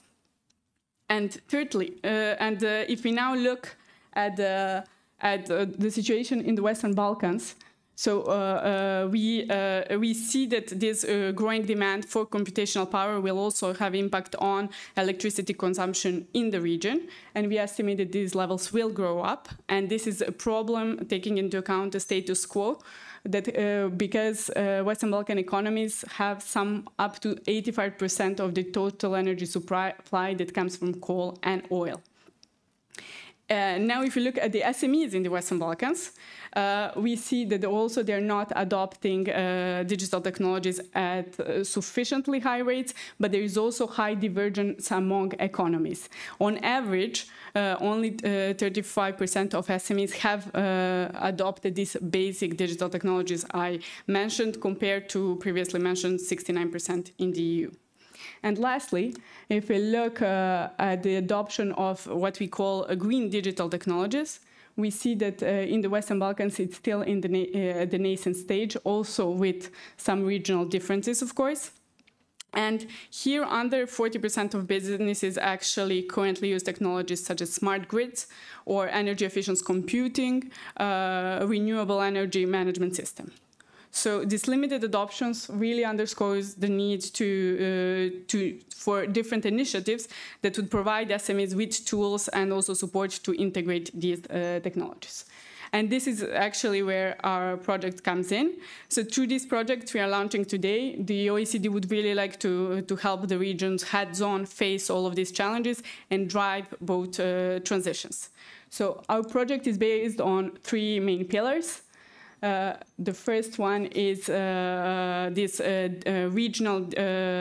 regional platform to foster dialogue, as Gabriela mentioned, and we are working really to facilitate this multi-stakeholder approach and create this multi-stakeholder ecosystem. So we have already mapped around 240 different institutions at the level of Western Balkan 6, so ranging from SMEs alliances, but also think tanks, academia, all kinds of actors that can be involved in this transformation of economy, aside of course, government institutions, and we would like to include them all in this platform. Of course, Croatia will have, as a knowledge partner, will have a crucial role in the whole project and in the building of the platform and the dialogues, but we will also share and heavily involve some of the other OECD member states that proved to have good practices in this regard. And as Gabriela mentions, this is actually what OECD does best, acting as a knowledge hub, sharing good, but also bad practices to help some of the countries not make same mistakes, and also establishing this overall peer pressure among countries that we know can very well work sometimes in the Western Balkans to create these better policies that are really informed by evidence. And as a part of this platform, we are also plan to create an interactive virtual map of good practices globally, but also from the region, to show also that in the region there are some things that are well done, and we should just change the scale. So I would also like this opportunity to use this opportunity to invite you all to share with us good practices from your countries and to integrate this global platform of knowledge sharing, and to help us all get to this net zero objective. And so the aims and the needs in terms of policy that will be discussed during the regional peer dialogues will then also be mirrored by capacity building workshops and also study visits we plan to conduct across Europe. And this is really, the ambition is then to translate policy ambitions into practice. And here, for example, as a part of, we are still discussing, and these are just the building blocks of the project, because as my colleague said, we are planning to work heavily with the region and Croatia to bring everything to life. But for example, this would, some of the study visits could involve institutions in some of the European economies that already implemented different policies, but then also visiting institutions and structures that provided support to the SMEs, and also meeting the SMEs that benefited from this support, so that we can have the whole circle of policies and their impact and understanding them. And then lastly, we plan to support these institutions providing business support services to SMEs. And in order to do so effectively, we plan to conduct a regional survey among SMEs in the Western Balkans to really assess their needs, either for starting or accelerating these twin digital and green transitions. So if in terms of next steps, this looks kind of like this. So we are launching the project today, and then 3 pillars translate into this roadmap. And based on the takeaways of the panel, actually this evening, we'll design our first capacity building event that will take place in November. Then regional policy dialogues and other capacity building session will be reiterated over the next 3 years, and to help region really achieve these important steps. And we plan to close the project end of 2026 in Paris to a big regional peer dialogue, a high-level event, where we will present the OECD report on SME digital and green transitions. So we hope that by this way, we will really help the region create an environment that will welcome both green and digital initiatives and make them work together and create better policies for ultimately a carbon neutral future. So that's all for me. Thank you very much.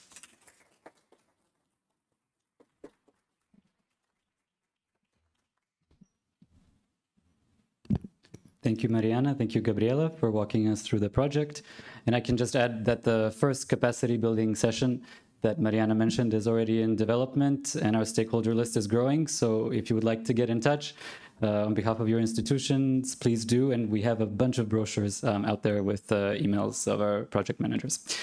And now we've got to the final segment of today's event, the talk itself. Panel discussion that will be moderated by our OECD Croatia champion, State Secretary Zdenko Lucic. Mr. Lucic, please take it away.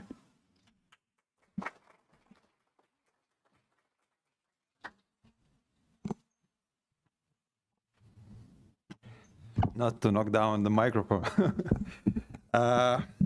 Thank you all. It's a great pleasure to be here today for the launch of this project. I would like to thank Andreas and his team for wonderful work you're doing, and for this partnership that we have now for a long time. So it's also personally it's a privilege to moderate another OECD panel. So it's like a practice until we become OECD members. So that's good. Before we start with the panel, I would like to invite my panelists representing countries in the region, countries with whom and for whom we are doing this project. So I would like to call Ms. Elira Demirai, Director of the Economic Development Department, Ministry of Economy and Finance of Albania. Elira, please take a seat. Thank you. We have Zef Dedaj, Acting General Director, Kosovo Investment and Enterprise Support Agency. Zef. Mr. Radman Shelmic, Green and Circular Economy Advisor to the President of the Chamber of Commerce and Industry of Serbia. And final one, Mr. Yumni Ademi, State Councillor for Entrepreneurship and Competitiveness of SMEs, Ministry of Economy, North Macedonia.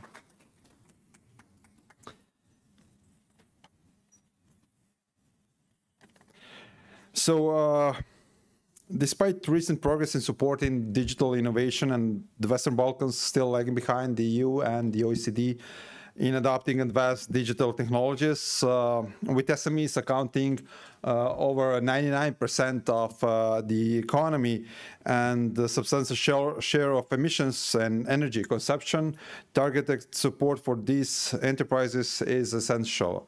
Additionally, the region's high air pollution levels and carbon dependency make it crucial to align digital transformation efforts with green objectives. After 11 years in the European Union, Croatia is now on the path to the OECD accession. The accession process has proven to be challenging, but an extremely positive one. I'm convinced that the contribution of the OECD to the digital and green transitions in the Western Balkans will be extremely beneficial, not only to accelerate the convergence with the EU, but also to maximize the potential of the SME sector and reap the benefits of the common regional market. It is a great pleasure for Croatia to finance this important project. We could not find a better partner institution for this work, OECD, and we look forward to witnessing the impact in the region. So without further ado, let's start with the discussion. My first question will go to Ms. Elira Demirai. Elira, can you tell us what your ministry is doing to support SMEs advance to the green and digital agenda? Am I listening? It's okay? Okay. I will start from your last comment. First of all, I am honored to be here in this panel. I consider Croatia as a country where we can learn a lot. So I really thank you for this initiative, because the pathway towards the integration is similar to our countries, and I know that we can get the best from countries like Croatia, which is a very successful case, as well as OECD as an organization that have contributed a lot to designing policy, measuring the impact of our policy, contributing to share the experiences with the other countries. As you mentioned, the two recent reports, we have the competitiveness outlook already launched. Most of us, we were in Paris to this great event. And green and digital was one of the backbone of measuring also the competitiveness of our economies. So we consider as country very important moment of this project, very relevant and very helpful to us. I will also try to explain why.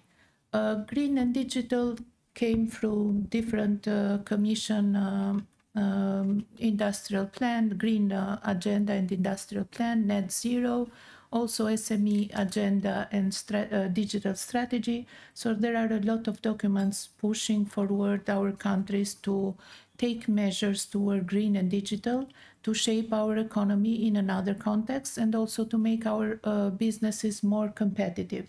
As well as we understand that the SMEs are making, it's the same structure of the economy. Our SMEs make the majority, more than 98% of our businesses, and they contribute to 63% of the gas emissions. So we understand as countries, as people working in the government, that intervening in this segment of the economy, it will give a great contribution to the competitiveness and to the future of our businesses. When it comes to the complexity of both topics, I can say, working in the Ministry of Economy, they are very complex. They tackle a lot of sectors, which means that there are different, let's say, strategic frameworks, different regulatory frameworks that are impacted from this only two words, green and digital. So we can all imagine that this is very challenges for government, especially our government striving towards integration process to reach the pace that other developed countries are already into. So I think the relevance of the project is also related to our enabling government people to design policies toward this process of digital and green transformation. Because the center of, let's say, changes towards this intervention is the government. They serve not only as technical person to design policies, which this is why they need to be, let's say, empowered towards designing better policies, designing good instruments, serving as good advocates to the politicians who, let's say, take the decision, but also as counselors to the businesses itself to give them the reasons, the arguments, why should they turn into these possibilities. So this is in overall what I wanted to say about the green and digital. When it comes to our country, I think we are in a good momentum to work through that. We have a rooftop strategy, so we have a very good, let's say, strategic framework. When green and digital is already there, we have the National Strategy of Development and Integration. Then we have different sectorial strategy, which are, let's say, refreshed, updated towards different directives of the EU, and green and digital are a lot, let's say, integrated in their sectorial strategies. We have a strategy for investment and businesses, which we are in a moment of medium-term review, and I consider it a very crucial moment so that we can contribute through the project to design better measures and to improve our strategic framework toward green and digital, and how we can help better the SMEs. When it comes to the challenges in different documents that we have the opportunity to see the assessments, even in the circular economy roadmap that the OECD has already prepared, we understand that the challenges stand in the way we design policies, we design instruments, the funding opportunities that the businesses should have. Also on the human capital level in the business, this is very important. I came also from the field of human capital employment and skills field. And I know what it means to transform also the working force. Is not only contributing the human capital is one of the main pillars of the economic development. So we cannot go further without educating our workforce. And we do not have to leave any person out of the future transformation, because this is very important as well to contribute in different direction of the economic development. So I think that the human skills transformation or skills measures should focus on the transformation of skills and the upgrading or reskilling, how it is in the vocabulary now, but also in implementing in the schools, from the moment that the new workforce is being created, to interfere into giving them the digital and green elements from the beginning. So you contribute in the developing and raising a ready workforce for the future. So this is in overall what I can say. We are in a very good momentum, and I really appreciate this project related also to our reports. We have next year, maybe we'll start with SME policy index. In our Albanian case, the SME policy index and raising the scores, it's also part of the growth plan. So we also would like to ask the help of the OECD on this field. And we are really expecting to learn more from the peer review from Croatia as a country, also other countries, to create and develop the network between our countries as regionally and more, and also to contribute in our legal framework, funding, maybe also designing together some instruments that the EU can contribute to our countries later. If we have this in strategy, then we need funds to implement. So maybe we can contribute also to this element. And yes, I think I spoke a lot. Thank you very much. Thank you, Elira. Thank you on your kind words. You're right. And also skills and improving skills was the topic of the last year's panel we had with the OECD. And your intervention was actually excellent introduction to the next question to Zef. Zef, in your opinion, how can SMEs take this digital and green transition as opportunity, not just as obligation? Please, Zef. Many thanks, Mr. Zdenko. Very pleasure to be here with this panel. Greetings to Minister and the Director from the relevant pillar from the OECD. Colleagues, ladies and gentlemen. This is a very important topic we are discussing today, and we are happy to see that we already launched the report. I have no doubts that this is going to help Western Balkan countries quite a lot, because we are speaking about, let's say, some very hot topics, which are still, I could say that they are hot topics for the countries in the region, even though EU and most developed countries have a long time ago been dealing and succeeded with this. However, speaking about innovation, digitalization, green, and so on, I do think that the developments from these topics are not yet at a satisfactory level in the Western Balkan countries. Therefore, the report is going to help us a lot.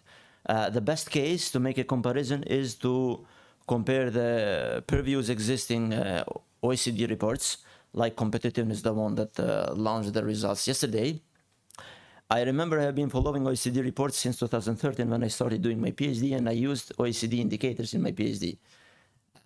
So comparing such reports for all the countries in the region, particularly for Kosovo, there are significant developments. The report yesterday, I'm happy to see how Kosovo has been performing and improving its performance, and the same is meant also for the other countries. This means that we started working with the OECD a long time ago, and such reports, and particularly recommendations derived from those reports, has helped countries in the region to have the result that was presented yesterday, to have significant changes.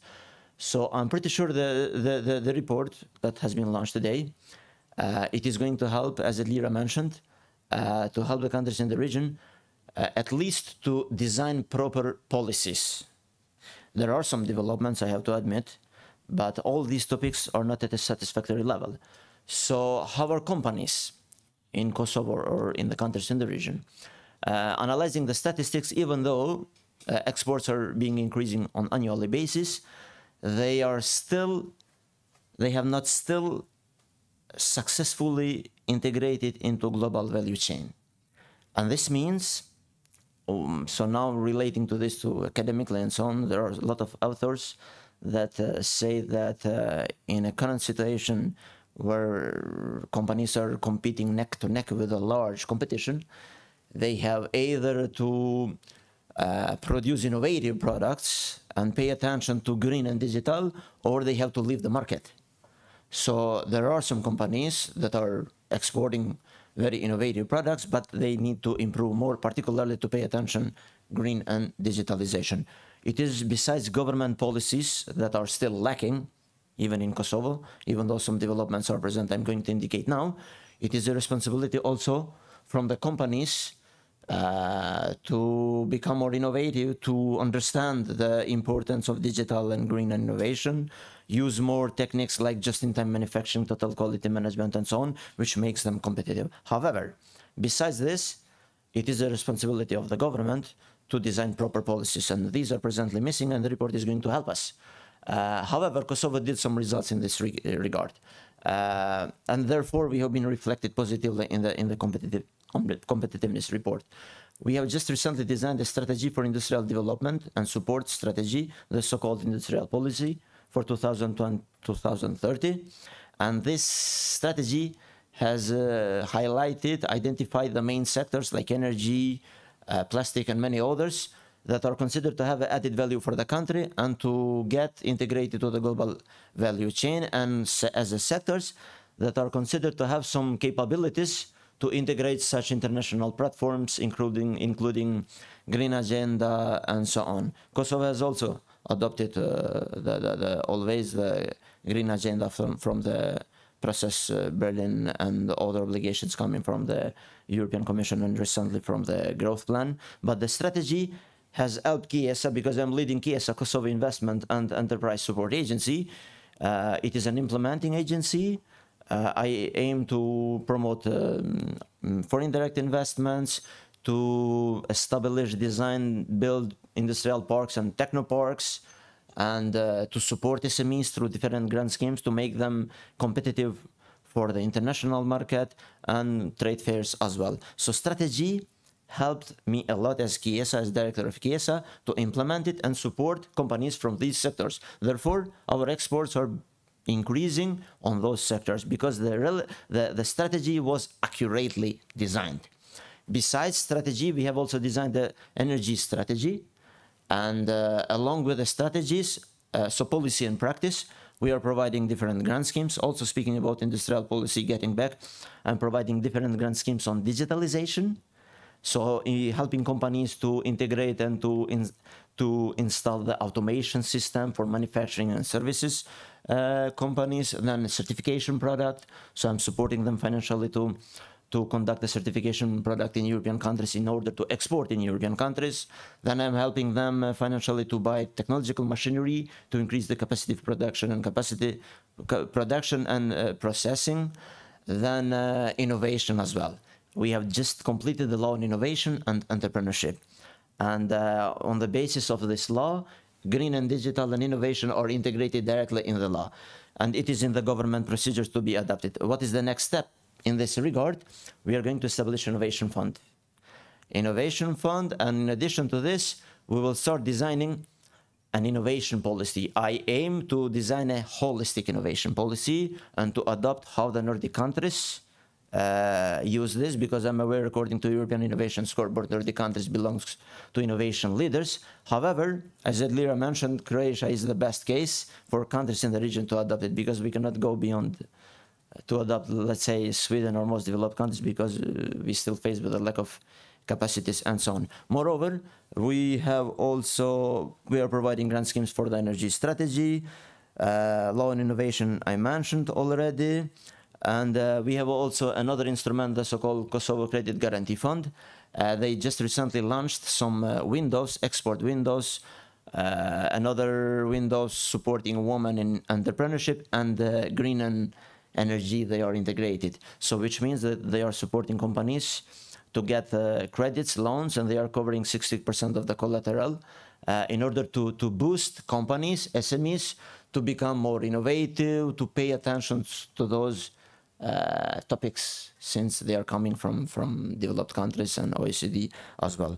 So basically, these are some of the main developments. What I can recommend, I saw the 3 pillars, very useful, and I'm pretty sure that they can be easily validated in Kosovo and also countries.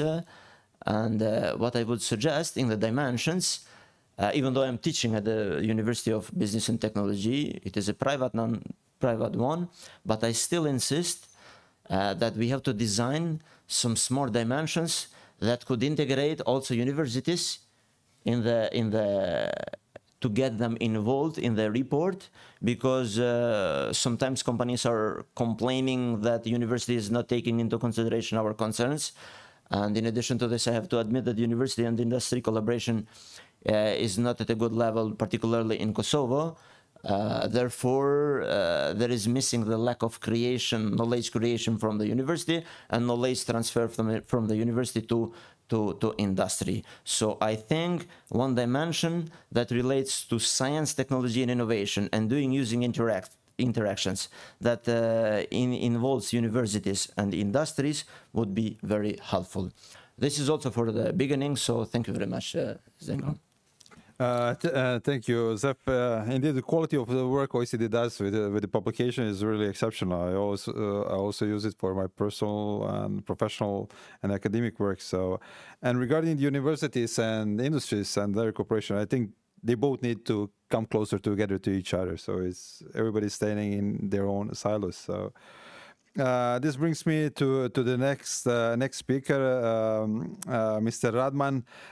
In your opinion, how can private and public finances and services better target support to SMEs for this twin transition?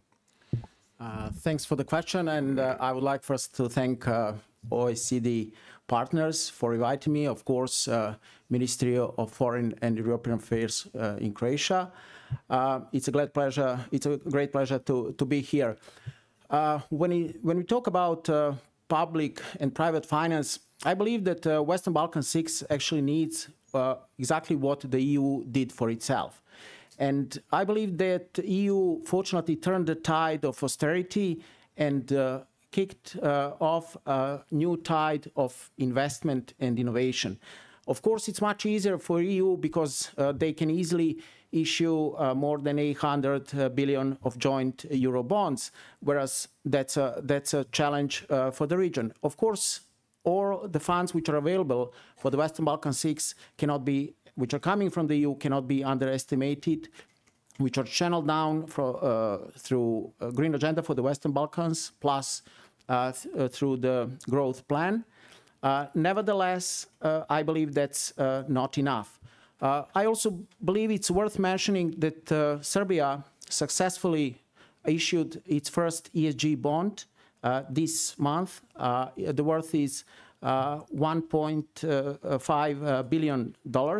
And also, it's, I believe, worth mentioning that Serbia also successfully issued its first green bond 2021 worth of $1 billion. Nevertheless, access to finance is vital. And I believe there was no any topic in the history of economics where, such as green transition, where that need for partnership between the public and private finance is so obvious. In that sense, we have to say that on a positive side, Serbia fortunately and successfully issued bonds. On a negative side, unfortunately, Serbia doesn't have a state investment bank. I also think that green transition has just confirmed the relevance of state investment banks, which was confirmed during the corona pandemic, which was also confirmed in aftermath of the global financial crisis. And if you have a state investment bank, you can direct and redirect investment in a society, but also innovation in a society.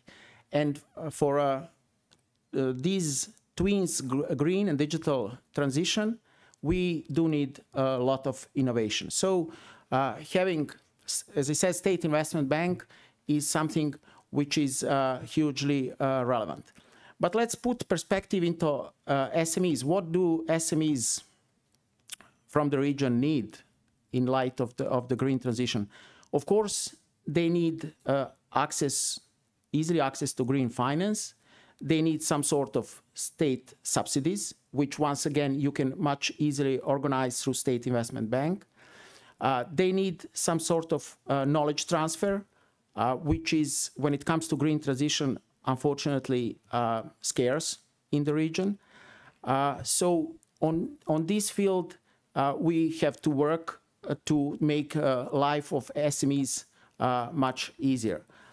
Transfer of knowledge is something I mentioned, and we have supported certain universities in Serbia to develop their own curricula for some subjects such as carbon accounting or circular economy, which didn't exist previously.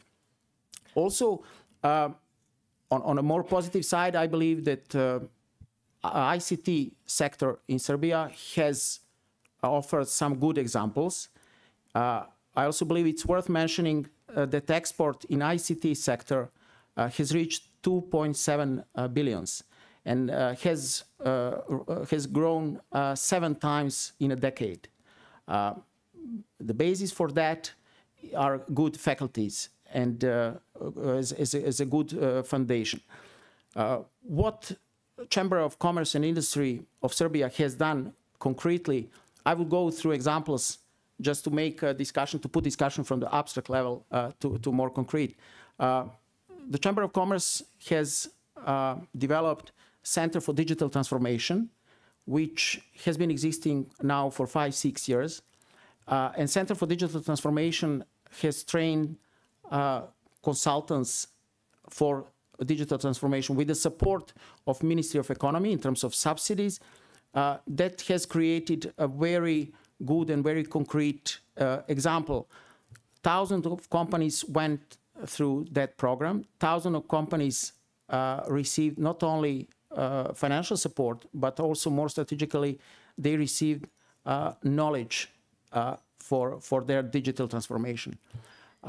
Also, luckily, we also exported that example and that knowledge to Bosnia and Herzegovina, and we are happy to further export and support our partners in the region. Also, more concretely, with SMEs in Serbia, there is a now burning issue, which is CBAM, Carbon Border Adjustment Mechanism, directly related to green transition and new obligations of companies who are exporting to the EU. There is a lack of knowledge for experts who can do proper reporting.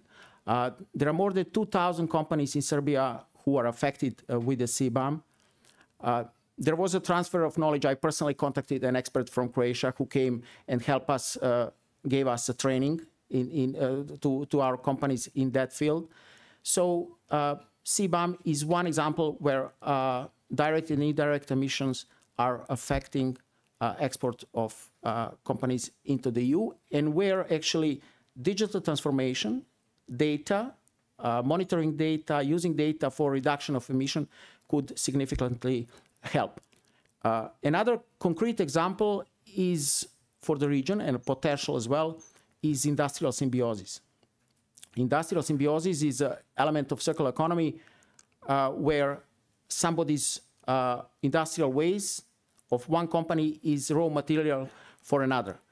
Nevertheless, it's easier to be said than done, because there are some legal obstacles, because you have to make a legal framework to enable industrial symbiosis. With the support of GIZ, we developed a platform for industrial symbiosis. So we want for companies in Serbia and in future from the region to go there and to see what kind of industrial waste is available. So they can use it as a raw material, and they can reduce their emission. That's one way to help them to reduce their emission and address the CBAM.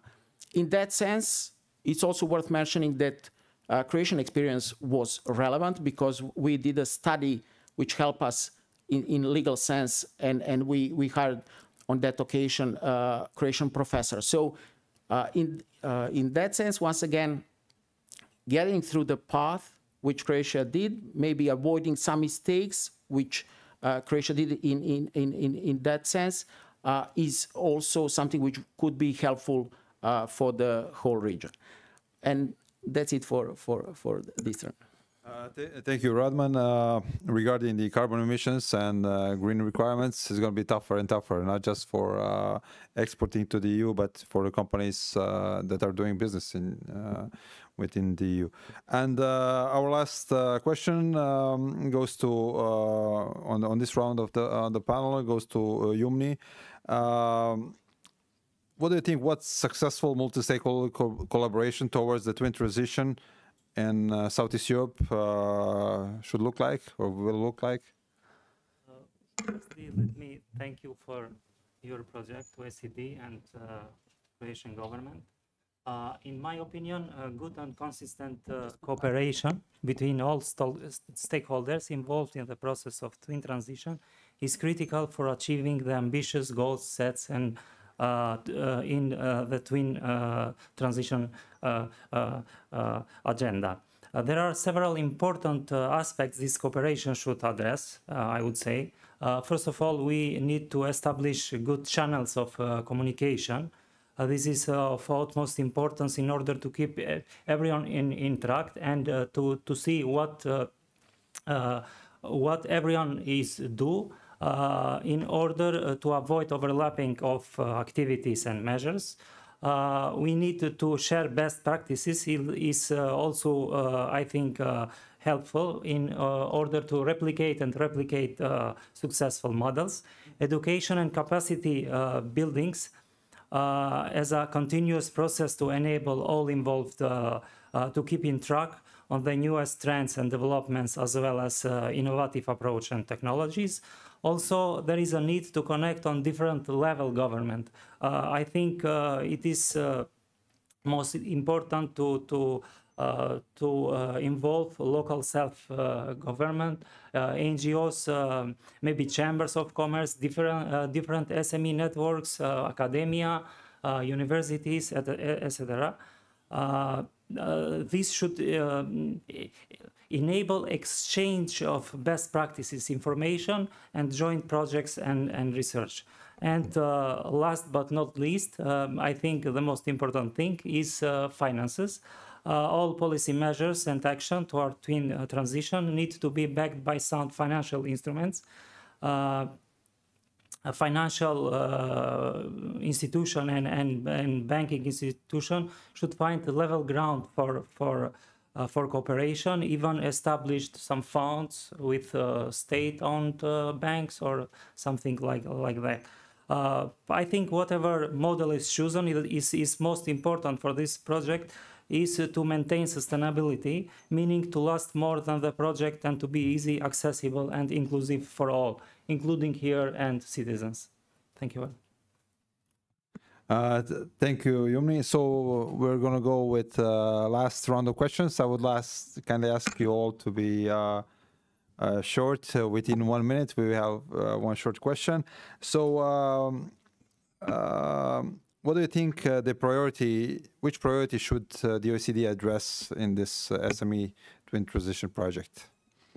Elira, please. I think the 3 pillars are really well designed.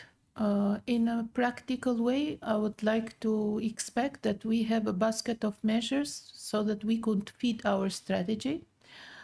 We have a basket of instruments, how we can design or which are the instruments that can better serve to the SME transformation, twinning transition. I would like to see best institutional framework from other countries, how they, because we know that the institutions are a key role, as I say, both the policymaker and implementation agencies are very crucial to give the input to the SMEs, to the businesses. I would like to empower and enforce the network, not only between us region, but also to other networks of SME in Europe. There are other initiatives already taking place, like SME Envoy, shortening the procedures for the businesses. There are a lot of initiatives that it's good for us to strengthen the network.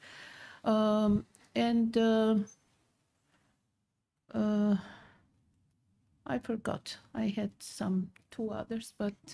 we ran out of time, so don't worry about it. I ran out of time. But the technical assistance, it's one of those. It's very important to keep helping us with technical assistance, because also from other colleagues you heard that this is a very new area. We need to have assistance technically. So this is also a very important element, but I can see that they can all be provided by the project. So thank you very much again. Thank you, Lira, you did good. Zef, same question? Yeah. 3 pillars are very accurate one. They contribute, and I can say that they belong to the innovation ecosystem. Therefore, I think we should design very proper dimensions. That helps innovation ecosystem in the region to be easily implemented, because presently, I mean, we have innovation ecosystem in Kosovo. Innovation ecosystem exists. Main ingredients are in place, but sometimes coordination or collaboration is not at a satisfactory level. And if one actor is passive or is not so much participating, the entire circle of innovation ecosystem might fail. Therefore, designing proper dimensions, it is very important, and including relevant institutions, I still repeat the university, as it helps to increase knowledge creation and knowledge transfer. Why I am emphasizing knowledge creation? Because knowledge creation from the university might result with some new patents which could be sold to the companies, because there are successful companies in the region that they can, because they have necessary resources, that such patents could translate into innovation and implement and succeed. So my recommendation is the priority of the UCD should be to design proper dimensions that contributes to the innovation ecosystem. Thank you, Zef. Radman, same question? I believe once again that for the West Balkan region would be crucial to implement what the EU has already implemented for itself. They term it with good reason, mission-oriented economy.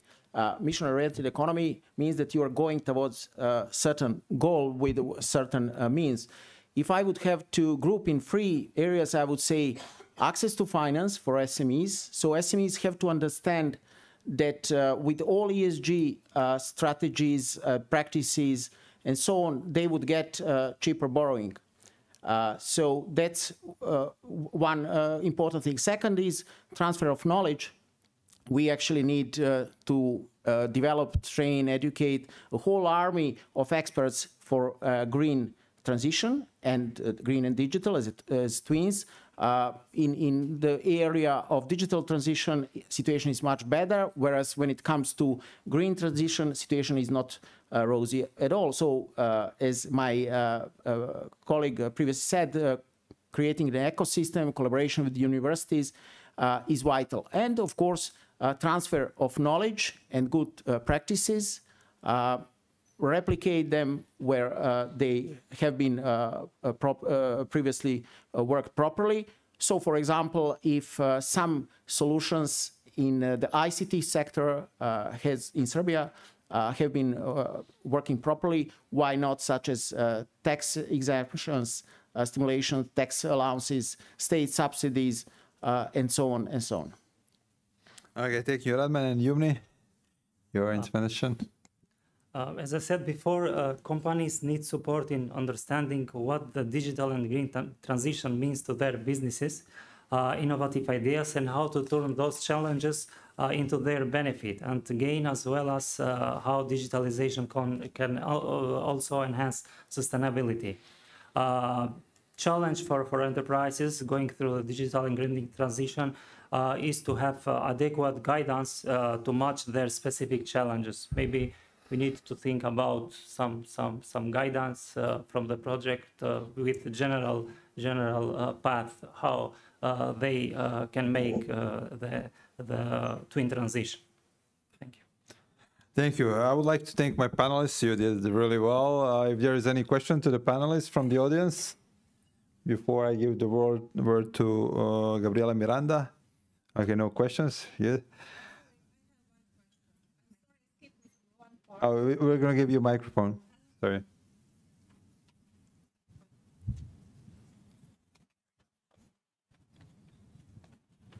Well, good afternoon, everyone. My name is Maria Pojotadic. I'm president of International Institute for Climate Action. So my question is regarding to ESG. I skip one part of this panel, but anyway, I would like to ask you, how do you see the ESG could be involved in SME? Yes, thanks for the good question. I believe that we have to work on both sides, on the supply side and on the demand side. That's our experience in Serbia. In terms of banks, they have got their target green portfolio in terms of percentage of that green portfolio, but nevertheless, they are struggling a bit with the risk management. So they're, although they have, as I said, head offices in the EU, they don't have that much expertise. And also SMEs, of course, are struggling to understand whole process of ESG standards, to implement them, and to understand that good stimulation that they are going to get cheaper credits.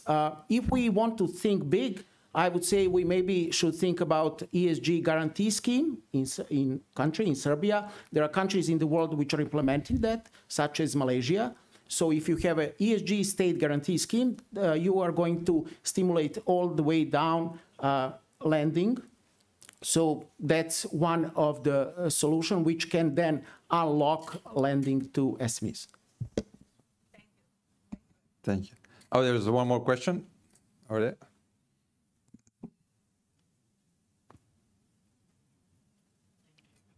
Thank you, Chair. I'm a scholar from Chinese University. In my opinion, I think there are three factors that are very significant for the digitalization and the greenization in Western Balkans. The first factor is so-called regulation, you know, because only except for Croatia, other countries, Western Balkan countries, are not members of the EU. So how to Europeanizing these Western Balkan countries in the field of green development and digital agreement? I think this is a problem. And the second and the third factors are the investment and technology. But in consideration of this aspect, I think I want to say China is at once, you know, country in this field because China has a very advanced technology, digital technology, green technology. China has a 5G technology. China has a very advanced green technology. Has a so-called wind power technology and solar power technology and nuclear power technology. So I want to ask a question for all the panelists. Do you think your country, your authority, your government has how can I say? Do you think it's beneficial for you to cooperate with Chinese Chinese enterprises to realize to help to realize the greenization and the digitalization, or cooperate with the OECD together to help your Western Balkan countries to realize these objectives? Thank you. Who wants to volunteer? I can. Thank you for the question. It's an interesting question. I will start by saying that in September, our country is invited through a group of people, it's more than 20 people from the Embassy of China, to go in China to have a 2-week workshop to the SME transformation, green transformation. So this is something that, and I will be part of the group. I'm very honored to be part of this group, and it is very interesting to me to see this very developed country, especially in technology, to see how they design policies, how they implement, how do they support businesses. So this is something that I wanted to mention, just to say that we already started a kind of collaboration, and this workshop, I think, will serve to give us more ideas on this approach. As about the regulatory framework, it is really a very crucial element because green is very sectorial. As we mentioned, there are a lot of things that are very cross-cutting: raw materials, innovation funds, energy, oil, minerals. It's a lot of things. So each of the sectorial have to define regulatory barriers that they can change. But when it comes to the SMEs, I think this is why we are aiming to design or to identify some measures that will help them. And I think there will be less restriction in this field. But on different sectors, for example, on renewable energy, we have from the Ministry of Infrastructure, in this case as energy, we have designed different funding grants to support businesses who are using the renewable energy. So there are different initiatives, but in a way they are a little bit separate. So for the SMEs, we will try as a government of Albania to consolidate a little bit the support of the SME towards this twinning transition. And through the way we will define the regulatory barriers and improve them, I suppose. But also is also the integration process, which is very helpful. Each sector is now working to align with the EU regulatory framework, legal framework. So this is an important step that we are moving forward. Each sector, Albania has completed the screening process for each sector, and we have and we have there defined all the legal gaps through legal gaps analysis. And we have also our plans of how to align with the EU practices. So we already have this knowledge where we stand, what is our plan towards the single market of EU. So this is also helpful for each of the sectors. So I hope I answered the questions. Thank you. Any volunteer? No. Oh. Okay. I would say a difficult question. Maybe we follow acquis communautaire with the European Union, and we all of our regulation are in that path with European directives. Collaboration, maybe it's maybe needed to have some initiatives with two governments, some memorandum for understanding, and why not? If our regulation do it that, why not? Because I just to set, we like a panelist, we do not have mandate to answer that question. Okay. Sorry, have you finished? Sorry. Yes. Okay, may I just add, I know it's the end of the day, a long day for all of us. In relation to your first question, there is a top-down approach which works through regulation in terms of public policy documents and so on, commitments of these 6 economies through the Green Agenda for the Western Balkans. Nevertheless, there is a bottom-up approach which I believe is much more efficient, and that approach, or actually that daily practice, is that around 70% of, for example, Serbian exports goes to EU. So EU companies are pressing companies from Serbia to follow mentioned ESG standards, to report about direct and indirect emissions in context of CBAM, but not only exclusively of CBAM. So EU taxonomy is actually cascading down and is pressuring all companies which are operating, which are exporting to the EU, to implement these standards in terms of doing business, but also in terms of non-financial reporting.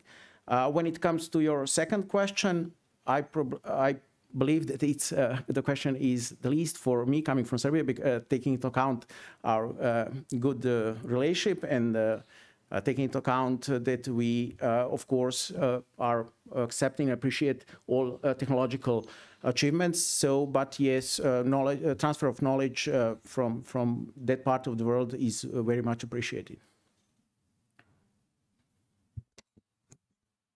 So main trade partners are European and the region, including Switzerland. In terms of foreign direct investments, European, Switzerland, and US as well. So in terms of China, and Kosovo is European oriented. All the policies and legal framework, it is in line with EU. So in terms of policy, it is quite difficult because we are EU oriented. But in terms of practice, there could be identified some joint economic activities that could be resulting in a win-win situation. I would be happy to identify some. Thank you. Thank you, panelists. Thanks the audience for the good questions. If there are any more, no? Okay, Gabriela, Miranda, back to you. Thank you.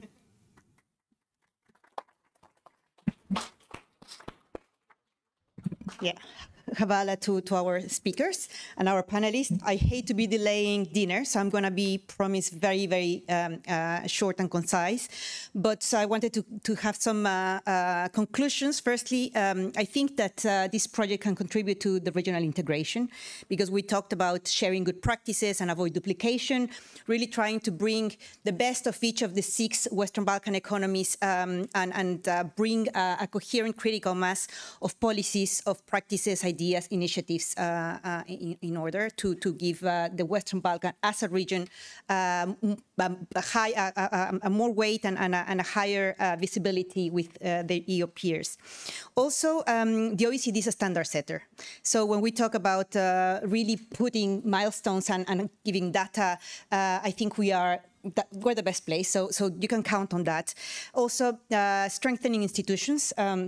This is something that we still do, and we still do among our members, and we as Secretariat, we serve different committees, and those committees are formed by representatives of the capitals of our 38 member countries and the EU. They also have a seat, and we actually work on a daily basis on strengthening institutional capacity. So we're also here to do that through the capacity building workshops, through the regional platform, and through the different standards that we will be bringing as good practices from OECD to the region. Several of you mentioned also strategies, rooftop strategy, as Elira mentioned it, a broader, more specific innovation strategy. We also have EU, broader chapeau strategies. The EU green and digital agenda is one, but not only. So we hope that we will be able to feed with the work that we will be doing jointly with you and the input from Croatia and other OECD members into those strategies to really have this policy framework in place where SMEs in the Western Balkans can be the main actors of this twin transition towards green and digital. And I think it's a very fair point, Seth, on the innovation systems. Definitely, when I mentioned in my introduction that we are trying to work in a multi-stakeholder approach, it's definitely not only among governmental bodies, but also definitely between governments at local, regional, and national levels, but also academia, businesses, NGOs, Chamber of Commerce, and others. So we hope that we will be able to also to bring these breaking silos and provide these platforms precisely to enhance that policy dialogue and facilitate this innovation system, this exchange of ideas and bring more to the government and policy making. But also, as we are a data-driven organization, and I really invite you to look at the competitiveness outlook and the SME policy index, we hope to be able to provide some evidence for the policy making, so that we do feed the evidence-based policy making as we do in OECD countries. But I am convinced that there's no recipe, unfortunately. We wouldn't have a job, so I'm very happy that there are no recipe. But we work with all governments to try to really embed this data and best practices into the policy making, but not only. Some of you mentioned some legislation, some regulation. So we are here to also help design, but also enforce. I think it's very important to learn how it's not only designed, but really implemented and enforced. So some of those practices we can discuss in our policy dialogue. And lastly, well, the OECD has been working with the Southeast Europe for 25 years, including the Western Balkans, with and for. And so today, with a different level of engagement from Croatia now as a succession country, we hope that we really will make a difference in this twin transition with SMEs, with OECD standards and the peer learning with our members.